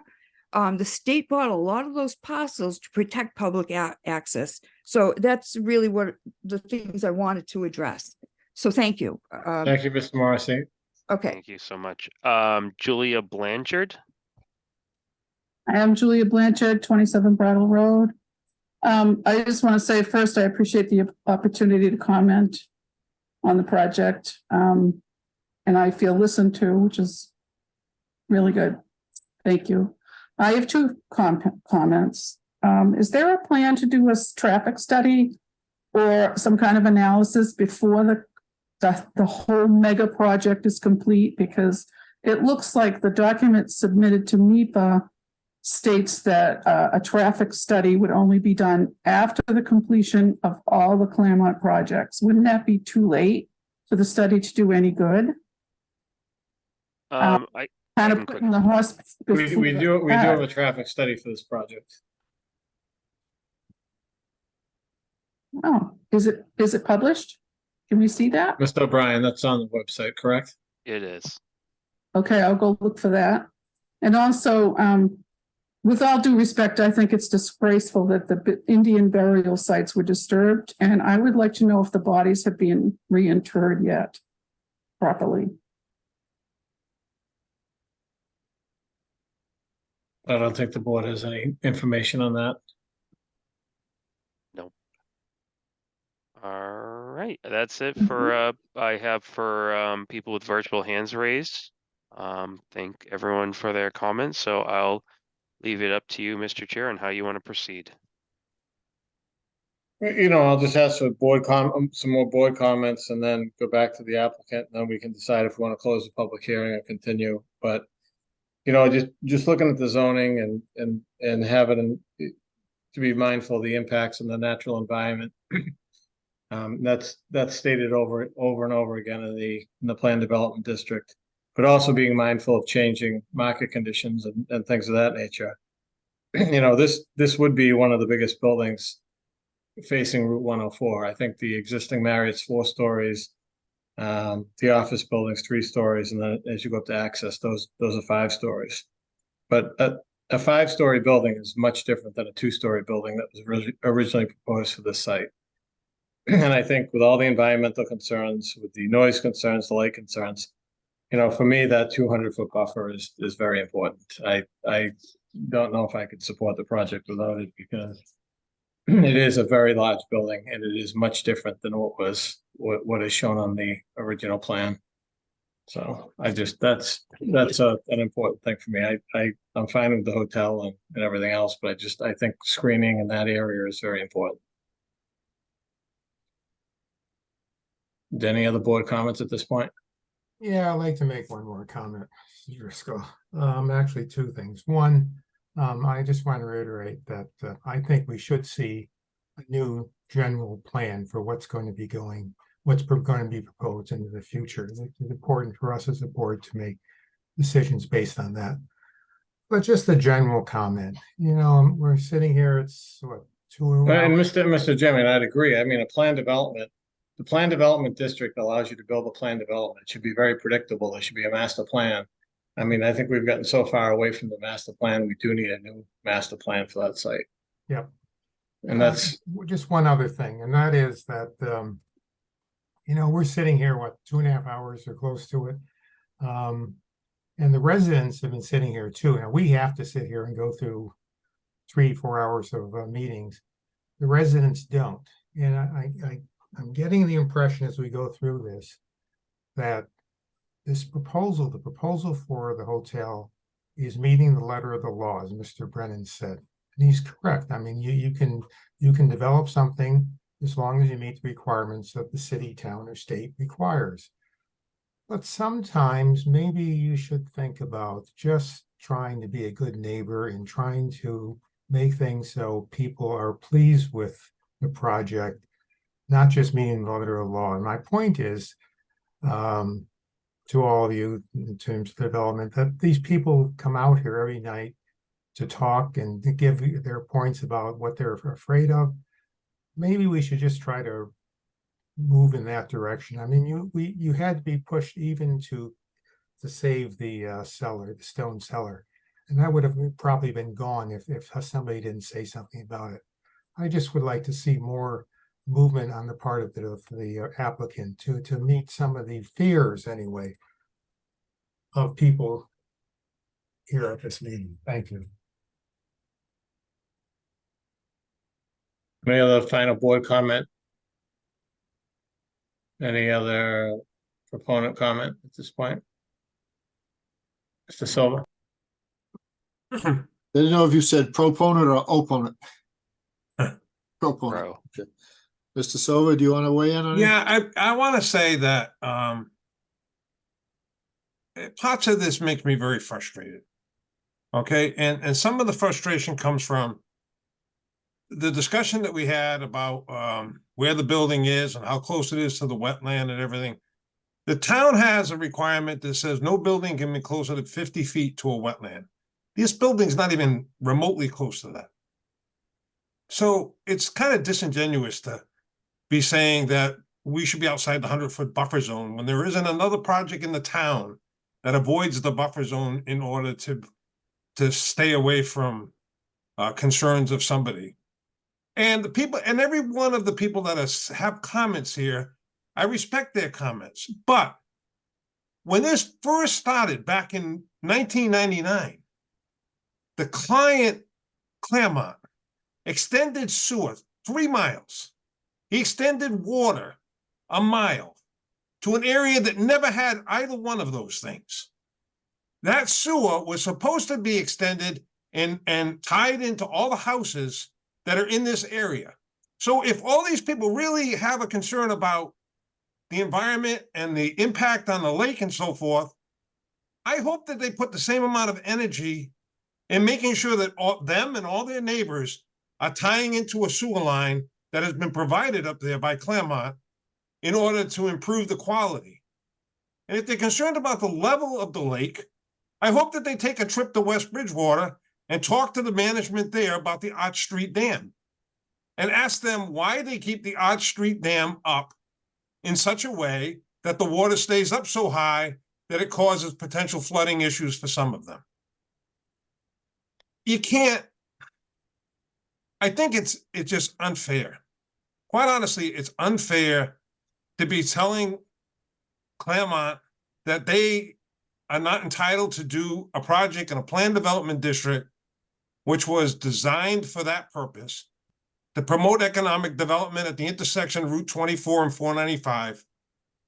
And we have jumped through hoops to make sure that the design is done in a way that's responsible. And I just don't see that they're being treated in that same way. And that's just my opinion, and I'll shut up. So thank you, Larry. So let me touch on some of the maybe broader questions, because I heard a number of comments with regard to, planning and understanding the overall site plan. And just to be a little clearer, if it hasn't been already, through the MEPA process, MEPA requests that we include the anticipated projects in the future of the site. So we've done that in the MEPA application that is in front or with MEPA that we just received the final on. Now, any future development on the property, A, has to go through the town, and B, has to go back through MEPA if and when we understand what is going to be built on these other lots. So this is not a carte blanche. We have to go back with regard to the traffic studies to make sure that we're remaining compliant. So that I think is, I don't think that is a big component of the environmental impact of the site and a check and balance there. And as part of this most recent MEPA process, hopefully everyone recalls, we are dedicating almost half of the overall property to open space that'll remain in open space. So in addition, and I think I think Ed mentioned this previously, we've already committed to MEPA and to the town with $25,000 for tree, for additional trees or tree maintenance throughout the community. So, just to, hopefully that helps, because I know there was a question with regard to, how we don't look at this all at one point in time, and we simply can't. This project has been being developed over many, many years. The market has changed substantively. And this has all been said before, but I just wanted to reassure with regard to the overall project and the approvals required, not only from MEPA, but from the town for these projects. So thank you. Thank you, Mr. Levitt. If I might add, if I may, I would ask the board to make their decisions based on the science. I mean, you've had very good engineers design the drainage system and the infrastructure on this property. We have very good engineers working through the MEPA process, and we are concerned with the NIP. There's no evidence anywhere that I've ever seen that Claremont has contributed in any way to the pollution, if there is any, of the NIP. If there are issues with the NIP, I think Mr. Silva makes a very good point. There are many, many, many Title V systems on the NIP, and Claremont is not one of them. They brought the sewer to the site and they utilize it. There's no evidence that what Claremont has done in the past has caused any issues with the NIP. And in fact, there's endless evidence that through its engineering, it has taken great strides to protecting the NIP. So I would ask the board to base your decision. Certainly, the concerns expressed by the neighbors are important, but what are the answers to that? The answers are not speculative or emotional. The answers are in the engineering, and the town has had its review of it. Mr. Silva has designed it. I believe they have come to an understanding on the site plan and the drainage, and that should be the driving force on those issues. As far as relocating the parking to the west side outside the 200 feet, the section of your ordinance that would appear to give you the authority to request that, 6.3 D13, the language is, you have to make findings that moving it to the side of the rear to provide an appropriate setting for the building within the context of the site and the neighborhood. This site abuts the park and ride, and the park and ride is not our project. It's not in our project. There was one inquiry, I believe by Miss Morrissey, maybe about the park and ride. That, as far as I know, is a public way open to the public, and we're not using that in any way. We originally had asked for access. We had shown that as an access to the HGI, and the town requested, no, we don't want that as an access. We conceded that point and made it an emergency access point for town safety vehicles only. So park and ride is not part of this project, and we overlooked that. And if you've been down the park and ride, it's not a particularly attractive piece of property to overlook, but that's what's there. And then there is another island of trees between the park and ride and Route 104, looking in a northerly direction over towards the boat landing. So what benefit would there be visually to put the parking on the other side of the hotel where it would be more visible from 104? You'd be taking the parking spaces, you'd be shifting them to the west, and they would be more visible to 104. Isn't that counterproductive to what the ordinance is trying to accomplish? So relocating the parking is something the board should consider under different circumstances. I don't think they apply at all to this particular set of facts. The way this is laid out is good planning, good engineering, and good land use. And we have taken extraordinary steps to protect the NIP and will continue to do so. But make the decisions based on the science, not concerns that have not been backed up by the science. Everyone's concerns are valid. Everyone should be concerned with the NIP, but we're not causing a problem with the NIP. We haven't caused a problem with the NIP. Thank you, Attorney. There's no evidence to the contrary, none. All right, so do we have board thoughts at this point? Do we want to continue this, close the public hearing? Where are we at this point? Do we want to keep it open to the next meeting in case something else comes in and then close it? Or where are we at this point? Mr. Jemian, Mr. Geller, Mr. McDonald, Ms. Rojas?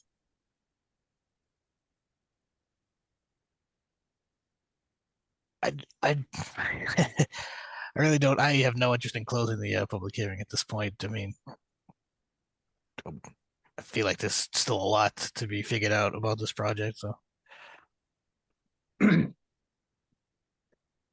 what additional? I Mr. would Jemian? like to- I mentioned before, I'd like to see another party give an opinion on forest pavement. My understanding is that part of it would work, not the entire parking lot, but I understand think- Mr. Silva pointed out that he didn't think it would. I just think we need a party maybe make an evaluation. I think Mr. Jemian and Mr. Tanzi can correct me if I'm wrong, but I thought the pervious, the impervious pavement would be better because you'd have catch basins and hoods and things of that nature that would provide pre-treatment before discharge into the drainage structures. Is that correct, Mr. Tanzi? Where if you had a sand under a parking lot, had an oil spill, especially in the aquifer, that would be more dangerous? Well, I responded to that comment, and my research and the way I interpret the regulations, and this is the stormwater handbook, they talk about permeable pavement not being an acceptable BMP structure for sensitive areas like zone 2s and so forth. But then it describes what they mean when they're talking about permeable pavement. They're talking about the permeable pavement mix, a 4-inch layer mix on a layer of crushed stone. And they say that it doesn't have the 44% pre-treatment, the permeable pavement. But then they go on and they talk about permeable pavement with a sand filter underneath the crushed stone layer that supports the permeable pavement. And that sand fill layer provides an 80% TSS, and then it goes into a recharge stone layer, and then it's infiltrated into the ground. So my interpretation of that is it can provide a 44% pre-treatment rate if it's used with a sand filter. And interestingly enough, my research I've conducted, the state actually did a case study with permeable pavement with a sand filter on a parking lot next to a beach, a freshwater bathing beach that had a lot of bacterial problems, a lot of coliform and other health risks, and it was always getting shut down. They replaced the existing conventional pavement with a permeable pavement, and they used it as a test study. They also used a couple of other technologies as well. And the beach hardly ever got shut down because the treatment from this parking lot was surprisingly very well. And that was a case study for permeable pavement that was done by the state. So now, as far as spills and oil leaks and gas leaks, a catch basin doesn't always. I mean, it's only so effective. And it's the same thing with the pavement. If a gas tank lets go, a lot of that gasoline hydrocarbons can be treated just by letting it vent off. If you had to go through and flush it and vacuum, there are alternatives that could be done. So I mean, I wouldn't write off permeable pavement based on my my research and how I interpret that regulation. But I don't, Mr. Jemming, is that something you could connect with Mr. Tanzi on? I don't think we need to bring. Sure, I can talk to him later. I don't think at this point it's fair to bring somebody else in at this point in the game. Well, even then too, the amount of management for a pervious pavement, especially when there's no other pervious pavement at this site, especially in an aquifer protection district, just from a planning standpoint, I couldn't advise that we would recommend pursuing that. Well, I think that's the board's decision. I think we should at least. Sure, I just expect that from every project. But I'm just saying that maybe I could talk to Mr. Tanzi. My understanding, Mr. Tanzi, is that permeable pavement will allow a less the size of the drainage system would be less because of it. We can talk. on Yeah, it, you know? right. It does reduce or eliminate the need of a conventional drainage system, depending upon, site specifics. It does eliminate a lot of point discharge issues, scour issues related to conventional outfalls, maintenance issues associated with that. I don't know how more expensive the permeable pavement is over conventional pavement with the drainage structure infrastructure associated with regular pavement. But each site is different. Yeah. Mr. Chairman. I don't want to belabor this point, but I do want to tell you this.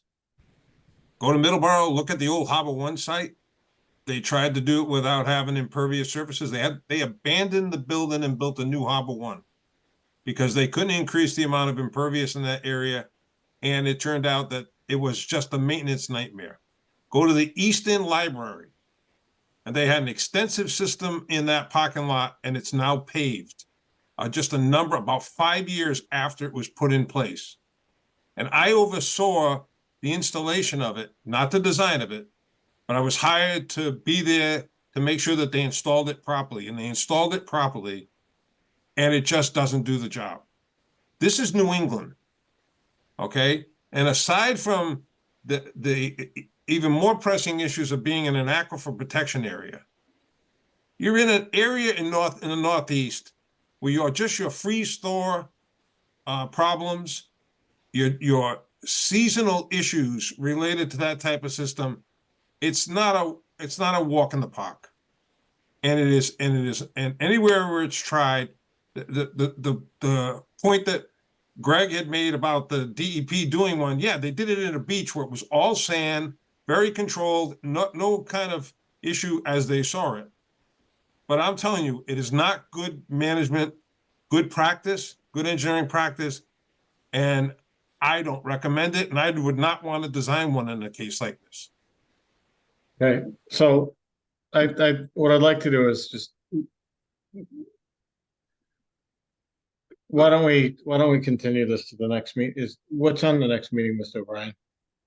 Were we talking December 20th? What's on that night? We have 456 Bedford Street and anything that we would get, maybe some A&Rs, I don't know. Does it make sense? Mr. Chairman, may I ask a question? Sure, Mr. Connie, go ahead. I didn't see it, I'm sorry. I'd like to respectfully request that the board consider closing this hearing. We've been having hearings for over 6 months. Where's the fairness here? Many of these issues we're talking about are really the purview of the Conservation Commission, which we will still have to go to if you approve this project.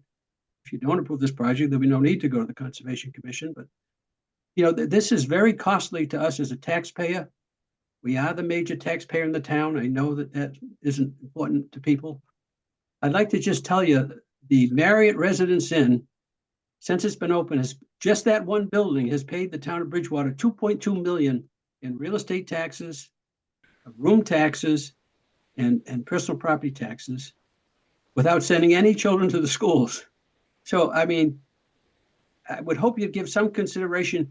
25 years ago, when Claremont bought this land, we didn't zone it for business and commercial use. The town did that.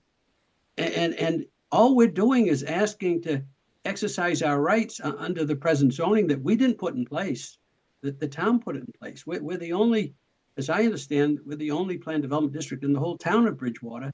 Historically, over the years, Bridgewater had a big financial problem in that they had a very bad ratio of single-family homes to commercial and business tax. And that's been, I think, pretty much solved by taxes we're paying. But I think this is getting a little abusive to a taxpayer. What new information is there to talk about in another hearing? We're hearing a repeat of a lot of the same issues. And with all due respect, it's not the purview of the planning board conservation issues. I really request that you close the hearing and make whatever decision you want to make so we can all go on with our lives. Thank you, Mr. Connie. All right, any other board comments at this point? What do we want to do as a board? Do we want to close the public hearing or keep it open until January, till we meet to deliberate, and then we can open it, close it in case anything comes in the meantime?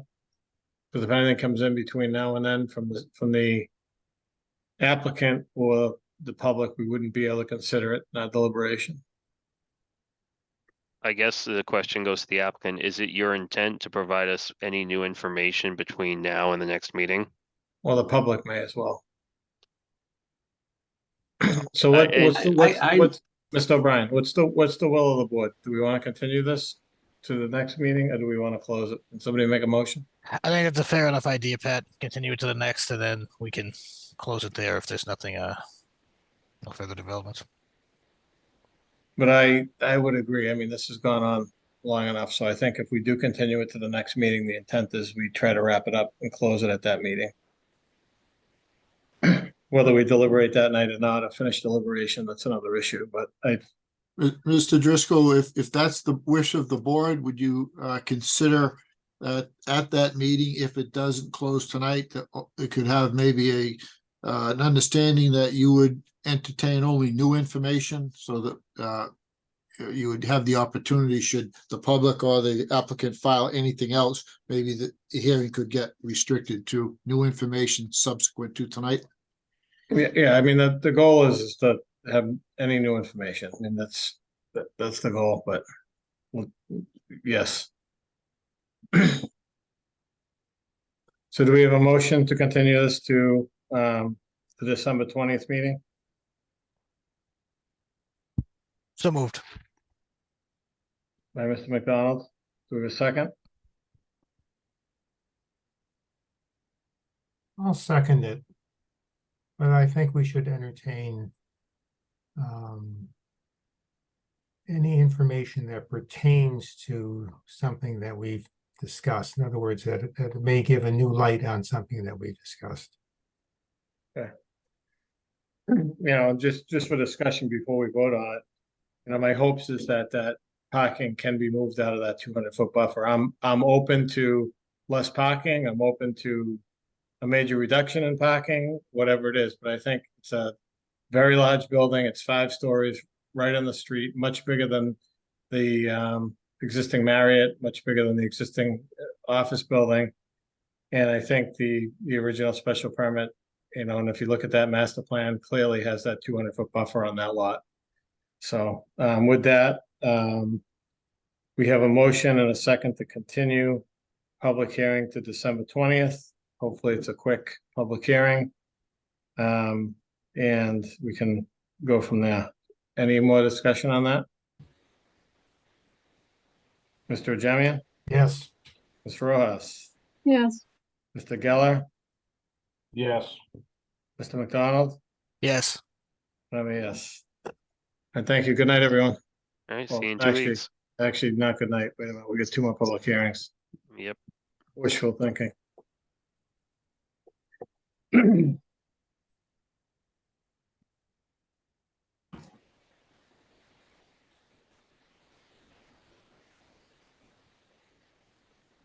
Okay, item 4, new public hearings.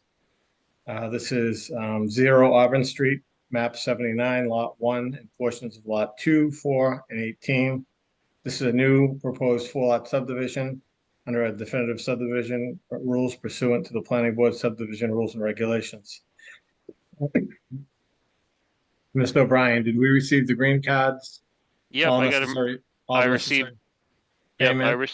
I received the comment. I received the copy of the green cards. The only thing that I'm waiting on is the advertisement fee. But I feel comfortable proceeding. That's something typical. If we don't receive the advertising fee, we would withhold the decision. But I would expect the advertising fee on my desk hopefully sometime this week with the right, applicant cool. present. Mr. Driscoll, can I interrupt for 1 second? So, sure, Mr. Jemian. I just want to apologize to Mr. O'Brien for snapping at him. I was in a bad mood and I took it out on you, so, What was this today? just now. Oh, I didn't see it. Oh, Fine. All right, so I'll read the public hearing notice. On December 6, 2023 at 6:30 PM, the planning board will conduct a public hearing via Zoom on an application in accordance with Bridgewater subdivision rules and regulations. Located by Pillar LLC for approval of a 4-lot subdivision on 9.2 acres at 0 Auburn Street, Bridgewater, Mass. Assessors map 79, lot 1, and portions of lot 2, 4, and 18. The applicant and plans were prepared by Gallagher Engineering and are on file in the town and CED office and website. All persons are encouraged to attend the Bridgewater Planning Board. This was advertised on 11/22 and 11/29.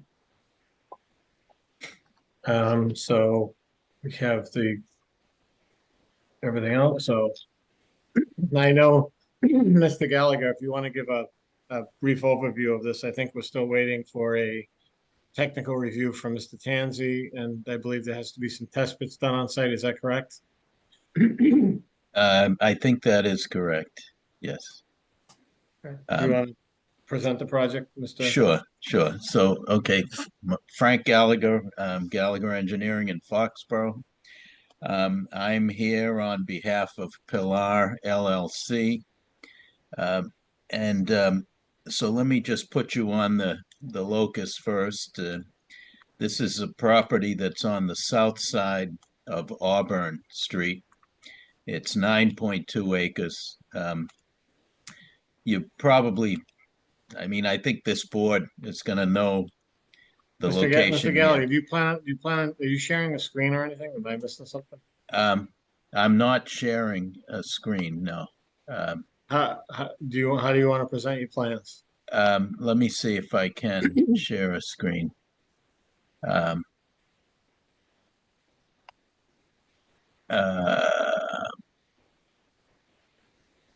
Okay. Basic, let's see.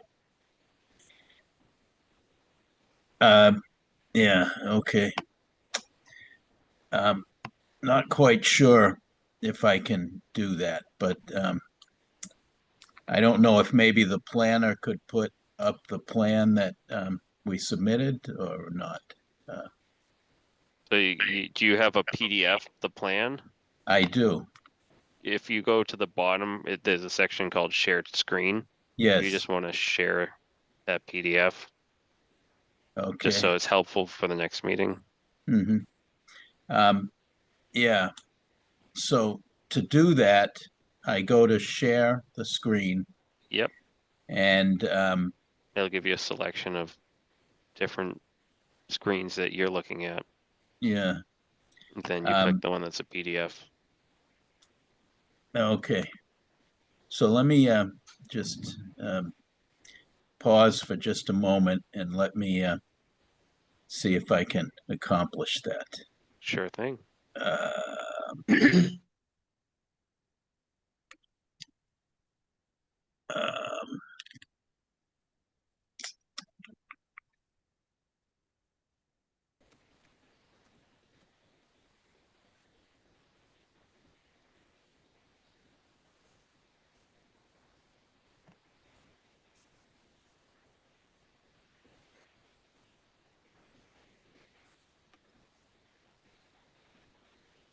Okay. Can you see that? Not Can yet, you see? no. No. Okay. So. Yeah, just click on shared screen at the bottom. Down there. Yeah. Yep. You clicked on it. Yep, I did. Okay, share screen. Yep.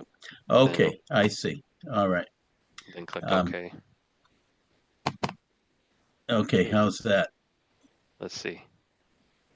Here we can see it. Perfect. Okay. Well, this is this plan shows what is proposed. And this is just the lot layout sheet. But what we have is you can see Auburn Street at the top of the screen. And this lot you can see has a narrow section of frontage on Auburn Street, and then it runs south. It was created by a Form A plan that was done a couple years ago that went through the board. And as I was about to say, this is the site that was the solar field, which I'm sure you all probably remember. That solar field and the plans and all of that has essentially gone by the boards at this point, and it's been abandoned by the applicant here. And they've decided to develop the land as residential development. Prior to this plan that we have in front of you, this Form A that I mentioned created 2 lots that fronted on Auburn Street, 2 conventional lots. Those lots have since received approvals from the Conservation Commission, for building single-family houses. There's also an estate lot that that kind of goes behind the property that we're looking at. And that estate lot has received approval as it got a special permit, and it also got approval from the Conservation Commission. This property is really what remains of the land that was proposed to have a solar farm. And you can see that it's 9.2 acres. We're proposing 4 lots. The property itself slopes away from Auburn Street. So you can see that Auburn Street is essentially the northern boundary of the land, and the property, the topography, slopes away from Auburn Street kind of in a southeasterly direction to a wetland that you can see on the site right here. So that's and beyond that, just as a little bit more description of the land, it's pretty much a cleared field. It's not really a wooded area. So that's existing, and our proposal is to build a roadway that's about 587 feet long. It'll create, the frontage for these 4 lots. The roadway is,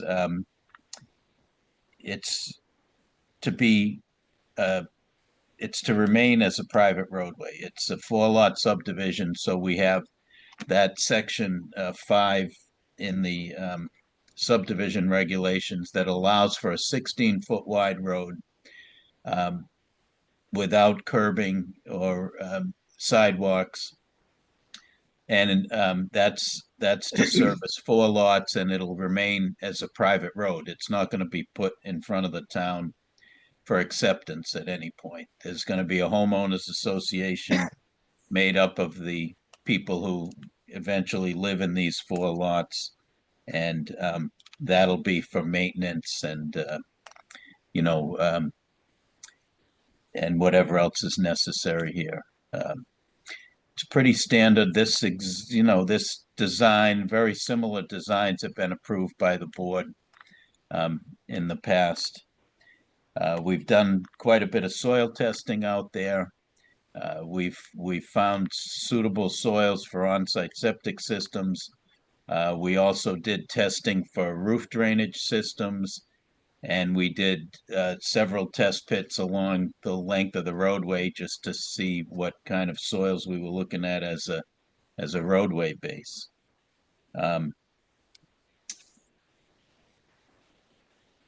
So there's a hammerhead turnaround at the end of the road. I could share another screen that shows that if you'd like. But essentially, Mr. Gallagher, while you're on this page, could I just ask a question? Yeah.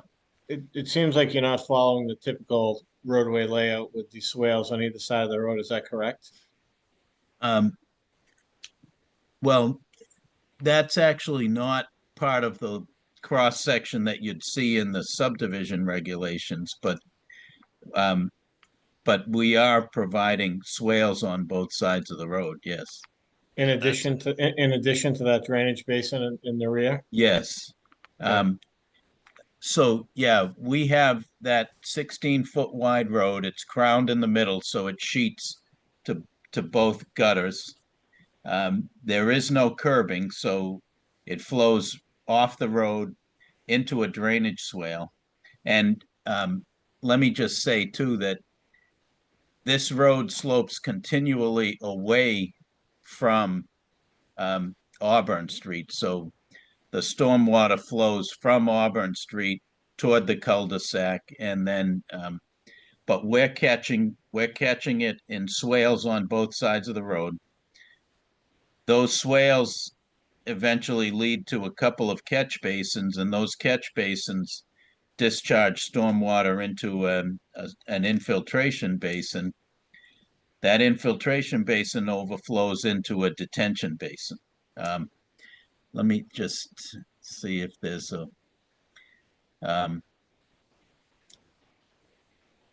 a way for me to show a different plan that would illustrate it better. If you'd like to see that, I can try to bring it up, but that's the gist of it. Everything just flows away from Auburn Street, down our roadway, and into our stormwater system, and then it's discharged on Lot 3. But it's actually discharged outside the 100-foot buffer zone, but there's a detention basin on Lot 3 that contains the stormwater and then just slowly discharges it into the, into an area that's adjacent to the wetland.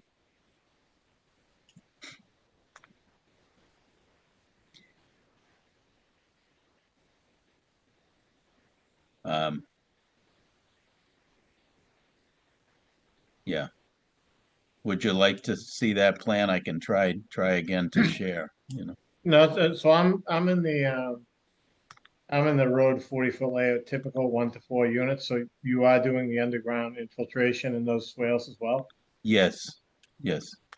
And the excess will flow to the drainage easement on the rear on that lot at the end of the cul-de-sac? Exactly, yes. The only comment that we had on that, Pat, is that typically we would ask for a test pit in the drainage basin. So that was one of the things that we noted in our memo. So the expectation is that at some point we receive test pit information that detention basin will be able to hold proper water. Typically, we have the town engineer witness those test pits. Is that something that's been scheduled with Mr. Tanzi? Not at this time, no. So that's one of our kind of major comments as part of this project. Our expectation is that a test pit be done with a town engineer witnessing, as well as I think part of that town engineer is going to provide some review comments for this project that we anticipate be implemented into the plan. Mr. Chairman, can I ask a question? Sure, Mr. Jimmy. I realize this is not going to be a public development, but why aren't we requiring all the normal requirements for a subdivision, including one sidewalk? Normally with the this falls under the 1 to 4 lot subdivision. We have the modified low impact development. Yeah, okay. I didn't realize, I forgot, including the width of the road too, eh? Right, it's 4 lots or less. My apologies. Okay.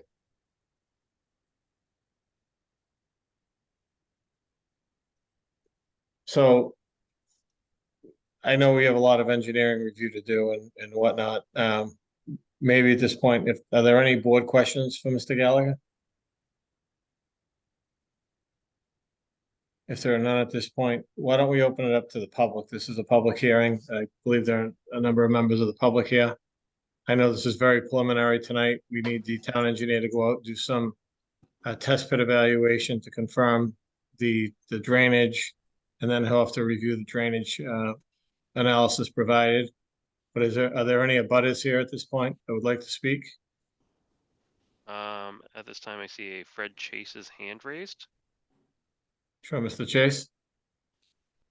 Thank you very much, Mr. Chairman. I appreciate the opportunity to just to very briefly make a couple of comments. One is that I did have concern with respect to the notice for this matter that was addressed to the abutters. The notices were received by residents, by abutters on Old Farm Road on Saturday. And here we are on Wednesday for the hearing. Now, if I'm correct, I think that the regulation that the board observes is only that the applicant shall mail applications within the 10-day period preceding the meeting, if I'm correct. Nonetheless, notwithstanding constructive notice, there's really been a very limited period of time for abutters to become familiar with the project. But this is a rather preliminary discussion tonight. I understand that. But I did just want to point that out. And again, if my understanding is correct, the notices simply have to be mailed by the applicant within a 10-day period prior to the meeting. Frankly, I think it's more a case of having fallen victim to the decreased efficiency of the U.S. Postal Service in recent years that might have contributed to that delay. But beyond the notice, I do just have a question for Mr. Gallagher, if I could. I'm wondering what provision is made for the Eymoff residence, which, as you know, is situated to the south of the proposed development. Right now, the Eymoff residence is served by an existing unpaved road, and I think that unpaved road is precisely where the drainage swale on the western side of the proposed road will be located. So I'm wondering, what is the provision for access to the Eymoff family residence? Yeah, the applicant for this development, this 4-lot subdivision, is going to construct a new driveway to get to the Imhoff residence that's outside the limits of this proposed development. And that we've already put plans forth on. We've proposed a driveway layout that's, as I said, beyond this property to the west. And we've put it in front of the Conservation Commission and gotten their approval to construct a new driveway that would go south and behind this property to get to the Imhoff's house. So if I understand that, and I'm looking at the plan that's on the screen now, and it would be to the west of your proposed development, yes, which is an area of bordering vegetative wetlands. Mm-hmm. Can we, just with reference to the existing easement to Boston Edison or Brockton Edison, can you tell me in relation to that easement line where this other proposed driveway would exist? Yeah, Is that the line right there, Frank? That's the Boston Edison basic easement is going to be the driveway? This is the Edison easement. This is a BVW here. This is a 25-foot buffer zone to that. And the driveway really comes just to the east of that 25-foot buffer and goes back from there. And will that be that will be a paved driveway, am I correct? No, gravel driveway. I see.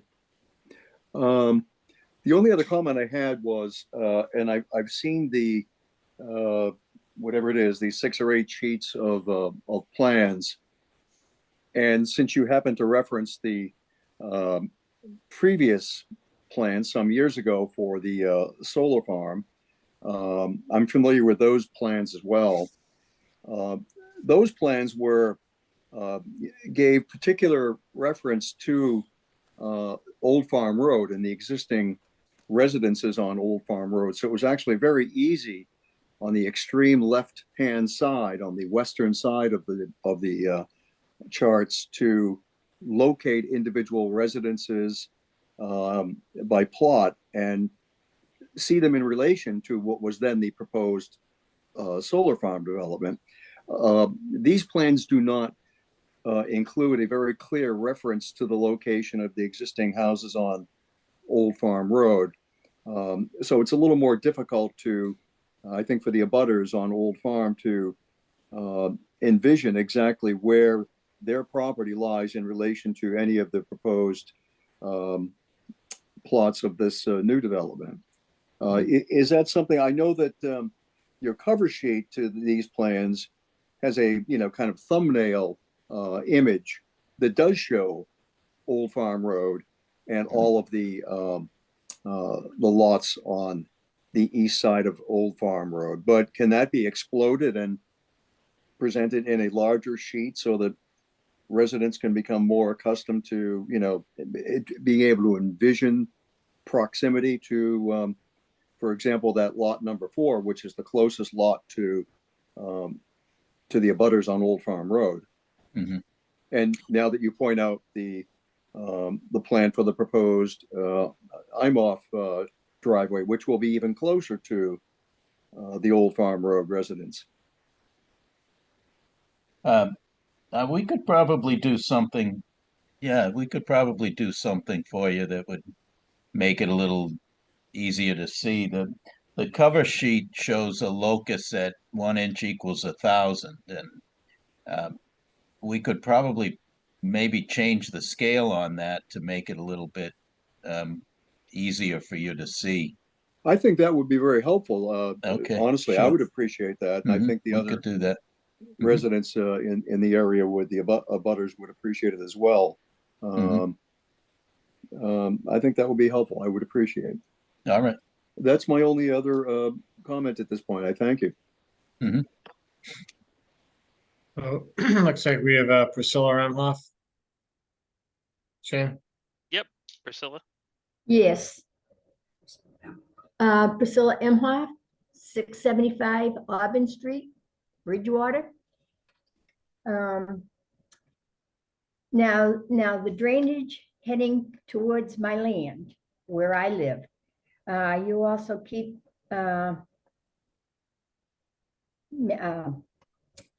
mentioning a 4 lots subdivision. Is my land part of that? And would HOA apply? Well, the second question, would the HOA apply to you? The answer is no. Okay. And that HOA would only be for the 4 new lots that are created in this subdivision. And the first question was what again? Let me just. About the drainage? The About the drainage. drainage, yes. Yeah. So Would it head down towards my house, my land? I mean, the water bubbles up terrible, That's why, I don't understand how they can build. It's really wet down there, yeah. The remains of the property, it's wet, very wet.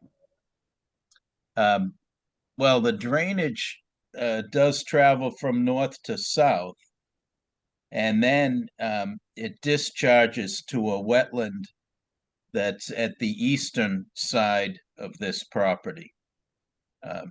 So the flow does not continue south toward you.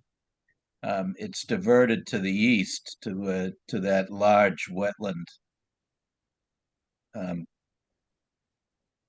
So, yeah, it's not going to be directed toward your property.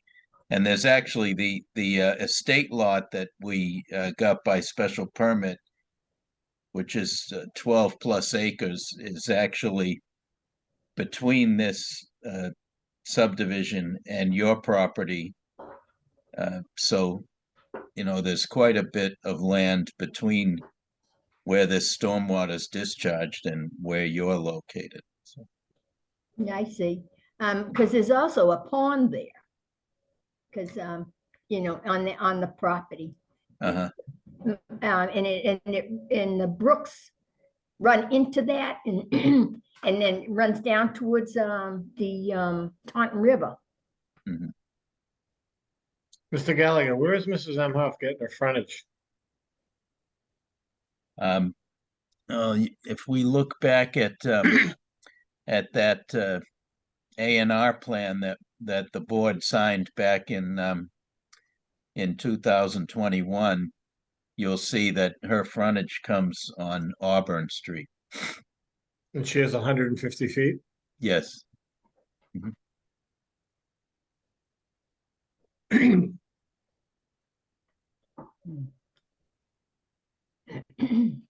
Emhoff, I didn't mean to cut you off. Do you have any other No, questions? no, that's all right. I was just trying to think here.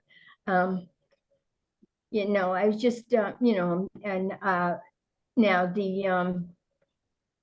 now I won't have the driveway where it is now, or would it be off to the side? Yes.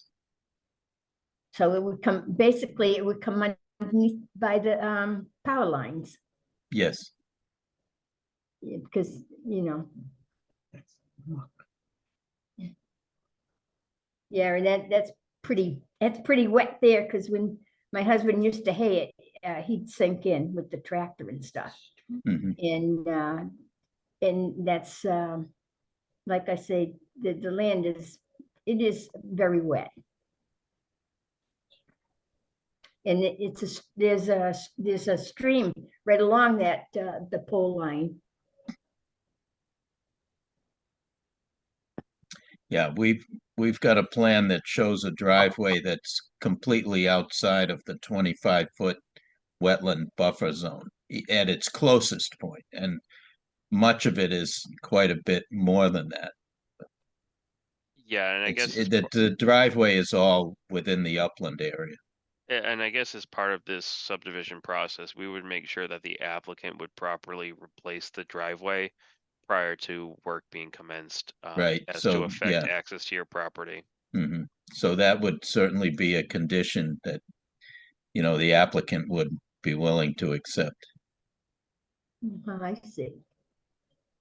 Is there any current easements on that property, or is it just an existing driveway? Well, the easement to the pole line, I don't know where the papers are now, but I know my father-in-law years ago, he got the easement on it, you know. And I have no idea. I got so many papers that I've packed away that I don't know where they are right now. Okay.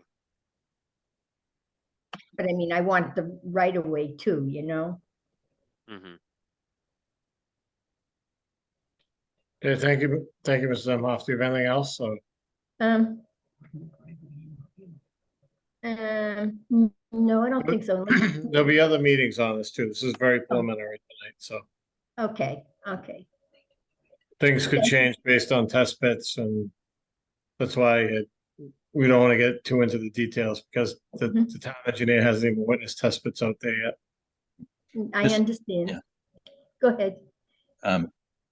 Well, yeah, the issue of test pits, we can certainly do a test pit in that detention basin. We have not, and we're not designing it as an infiltration basin, in which case we would absolutely want to see what the soils look like there. We're designing it only as a detention basin.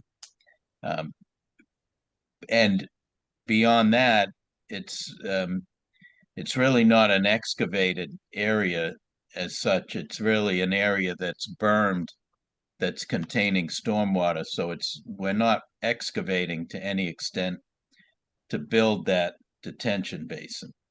All the infiltration is just going to take place in the swales? between the swales and the infiltration basin that's at the end of the cul-de-sac.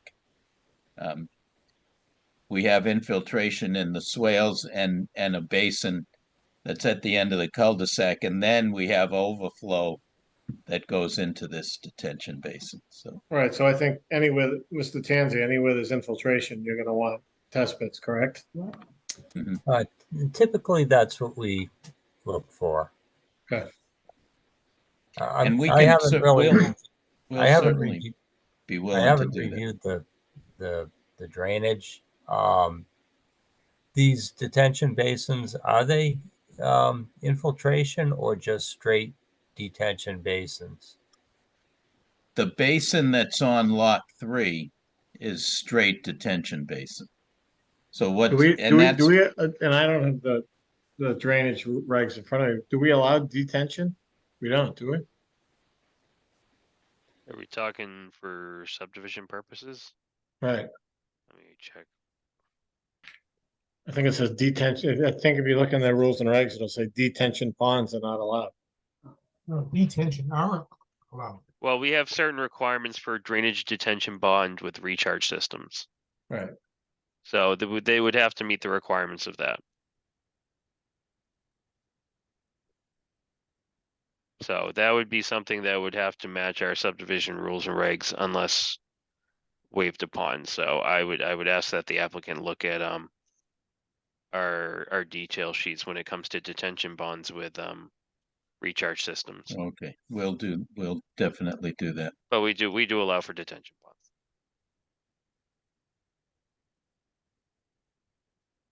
And this, I know you haven't looked at it, Mr. Tanzi, but it will meet the pre and the post, the 90% threshold? It appears that it will. I haven't really gotten that far yet with it.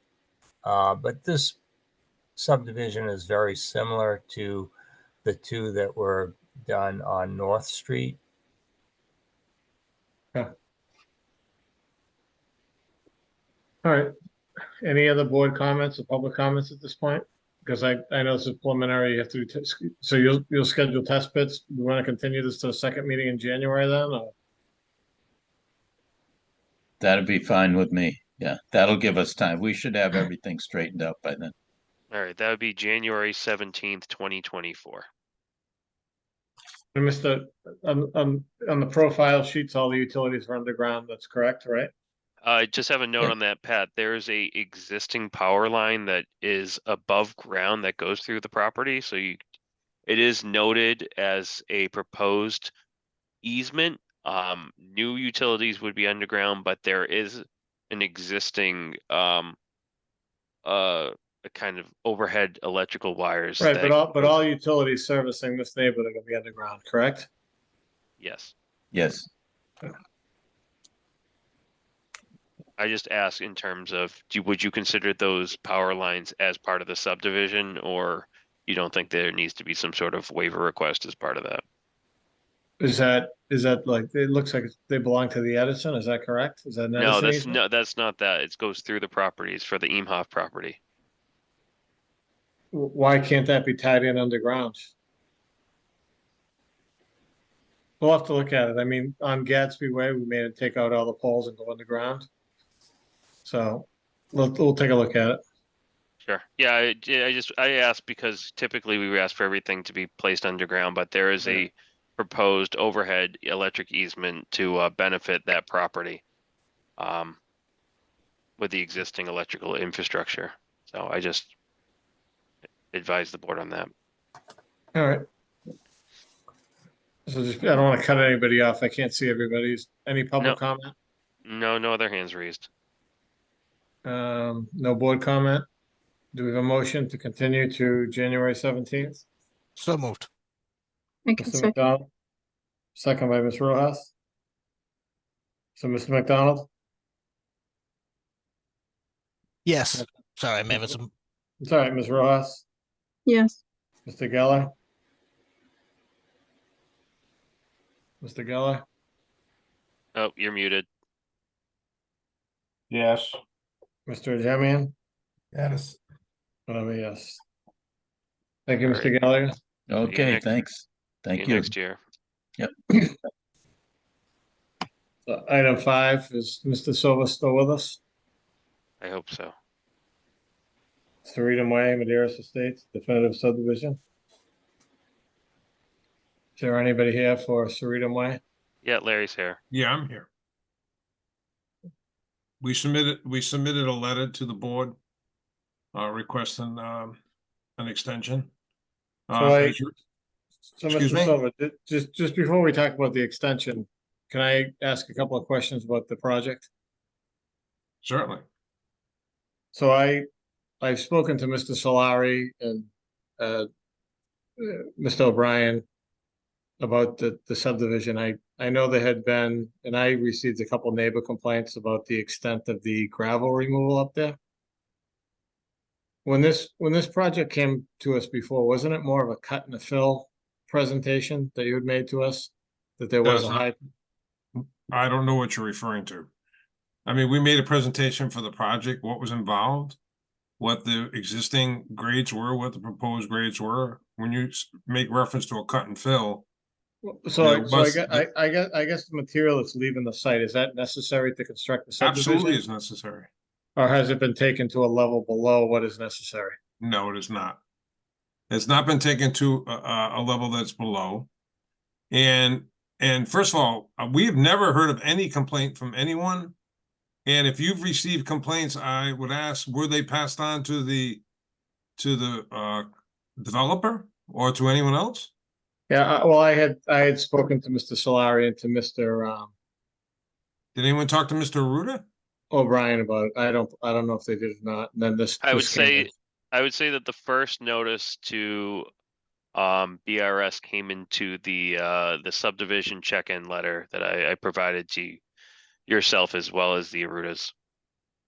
And I'm Saying that there had been an I'm issue? not, Larry, I'm not against it. I just think that if there's gonna be ongoing gravel removal. Well, no, I just want to know that if there's a complaint that ever comes in, you have to get that complaint out to someone so that we can respond to it. So I can make sure the developer does, and I can stay in his face if there's an issue. But Right, with so regard to so- this so site, I just think that if there is a lot more gravel removal that has to happen there. I just think that, hours of operation have to be adhered to. It's a residential neighborhood. I've heard, dust control needs to happen. I don't know if there's a sufficient, pad at the street or whatnot, but I think that if we're gonna continue it, and I'm fine continuing the subdivision, I just think we need to make sure those things are in place to protect the neighbors. I've heard, from 3 different people, dust complaints, debris on the road, and trucks starting at like 5:30 in the morning, but not leaving the site till 7. Those are the 3 that I heard. So I just think that if we I just would want like to have you forward those in writing so that I can address those with Mr. Aruda directly, if that's yeah, the case. I'll get the ones that I have and Yeah. I'll send you I'll send the concerns I heard to Mr. O'Brien. And Okay, they were yeah. just- in the and- letter and- that I sent, well, first of all, from the very beginning, this design required taking the drainage from the front to the High Street side to the rear of the site towards East Bridgewater. Because there was no way to take care of stormwater. There was no place for it to receive it in the High Street side of the site. The only way for a project to have stayed in Bridgewater would have been to somehow be able to secure some sort of easement across High Street and down to the river to the south. And that was, anybody who had looked at this site wasn't able to do that. So when Mr. Aruda looked at the site, he asked about whether or not we could take the drainage from the site and take it to the north back towards East Bridgewater to the river in that direction. And when we looked at that, we said, well, it is possible to do that, but there's a couple of obstacles to it. And that is that there's a hill in the middle that would have to be taken out. And we can't have your drainage pipes be so deep in the ground that the town won't approve them that way. And so that's how we pursued it, so that we got a balance between how deep the pipes were going to be, but also getting the water from the High Street side to the rear. So that brings us to this request. Once we got the approval from the planning board, we still had to get approval from East Bridgewater. for the drainage that was going in that direction. And in the letter that, I don't know if you've all had a chance to read the request, the letter request. But in that request, we spell out that we didn't get the approval from East Bridgewater for almost the first year. So so then we had to come back to the planning board and actually make adjustments to the plan before anything even started. So the first year was not even possible to do anything. So once they get started, he's been working on trying to get the site to the point where he can now work the site and be more productive than actually doing the cut and fill that's needed to get the grades to where they need to be.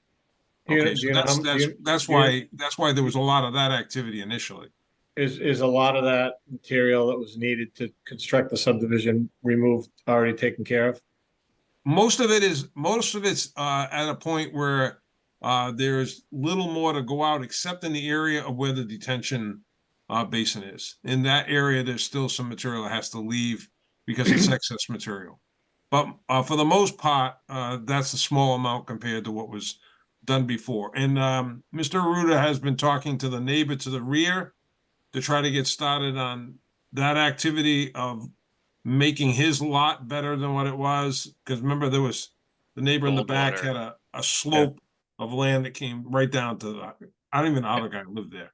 But as a result of the easements that were granted and so forth, that work is going to start now to take that and move that material and regrade that area.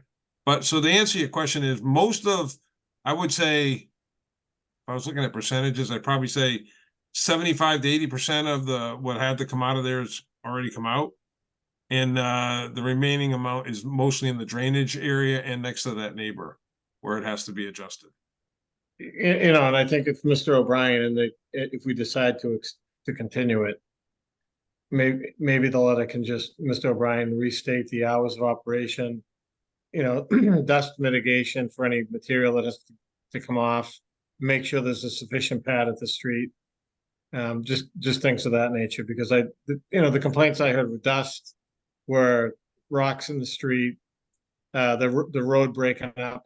I went up there, it didn't appear there was any damage to the road, and trucks starting early.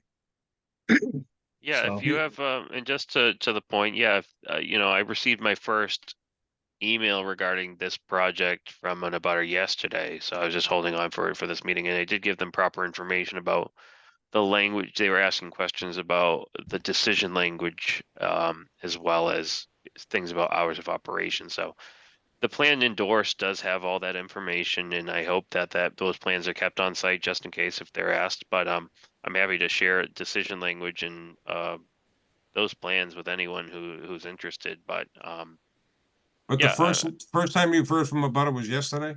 The first time I got a written email about this project was yesterday. Okay. So there hasn't really been like communication coming in saying that there was issues. Until this week, so I don't know what you guys are doing over there to start this now. I'm kidding. And the stuff I heard too was just recently, so it wasn't. To be honest with you, I didn't even know that there was a lot going on up there. So No, I went over to the site. I drove by the site on, I believe it was Monday or Tuesday. I don't even know anymore. And it seemed like, your guys are taking off the vegetation and the subfill, and you're going to eventually bring in the new fill. So, just driving by the site, it didn't seem like anything out of the ordinary was occurring. So I have no issue on my end in terms of the board wants to extend this for a year or two. My concerns in terms of this project is that we're still not holding any surety nor a covenant for this project, but that was noticed to both the applicant of this project as well as Larry's team. So I just and Shane, if you can just in the letter, and maybe Mr. Silva can take it back. Mr. Arruda is very responsive. So yeah, I don't know how many of you know Mr. Arruda, but he's gone through some terrible. He's been battling cancer, and he's been in and out of the hospital a number of times this year. He's amazing though. He comes out of the hospital and he's right back to work. I don't even know how he does it. Yeah, but I do. And but he's trying, Larry- he's trying Larry, I do- hard to work with the neighbors too, to make sure that there are no issues. Yeah, and I just think just have them be mindful of the dust, the time, the condition of the road, et cetera. So, and I'm the first one to get on their case when I hear something. So if I need to hear it, we so I we can have Shane reiterate that in the extension letter if it's approved. So, Well, I did already, I can reiterate that in extension letter, but I did already provide a letter to BRS and Silva Engineering that were on top of it. Okay. so you sent the letter about the complaints already? No, nothing about complaints. Like I said, I just in terms of, I guess what I did it based on hearsay. So I did provide a subdivision check-in in terms of hearsay, as well as information about surety and just kind of what the expected construction schedule was for 2024, as well as if the applicant was looking for an extension. So that was sent out earlier last month. That's what kind of prompted us to look at the dates, and then reminded Mr. Aruda about where he was with the dates. And then when we looked at the timeline, we realized that it wasn't like other subdivisions, because it wasn't like he had an approval and it was go. They had to get the East Bridgewater approvals, and then there was the seller. The transfer of the property to him didn't happen until several months after that. So he didn't really take, didn't have control of that site until November of last year. All right. And then he started work on it. All right, I think the point got across, so why don't we, any board discussion on the extension request? They were asking for an extension to November 2025.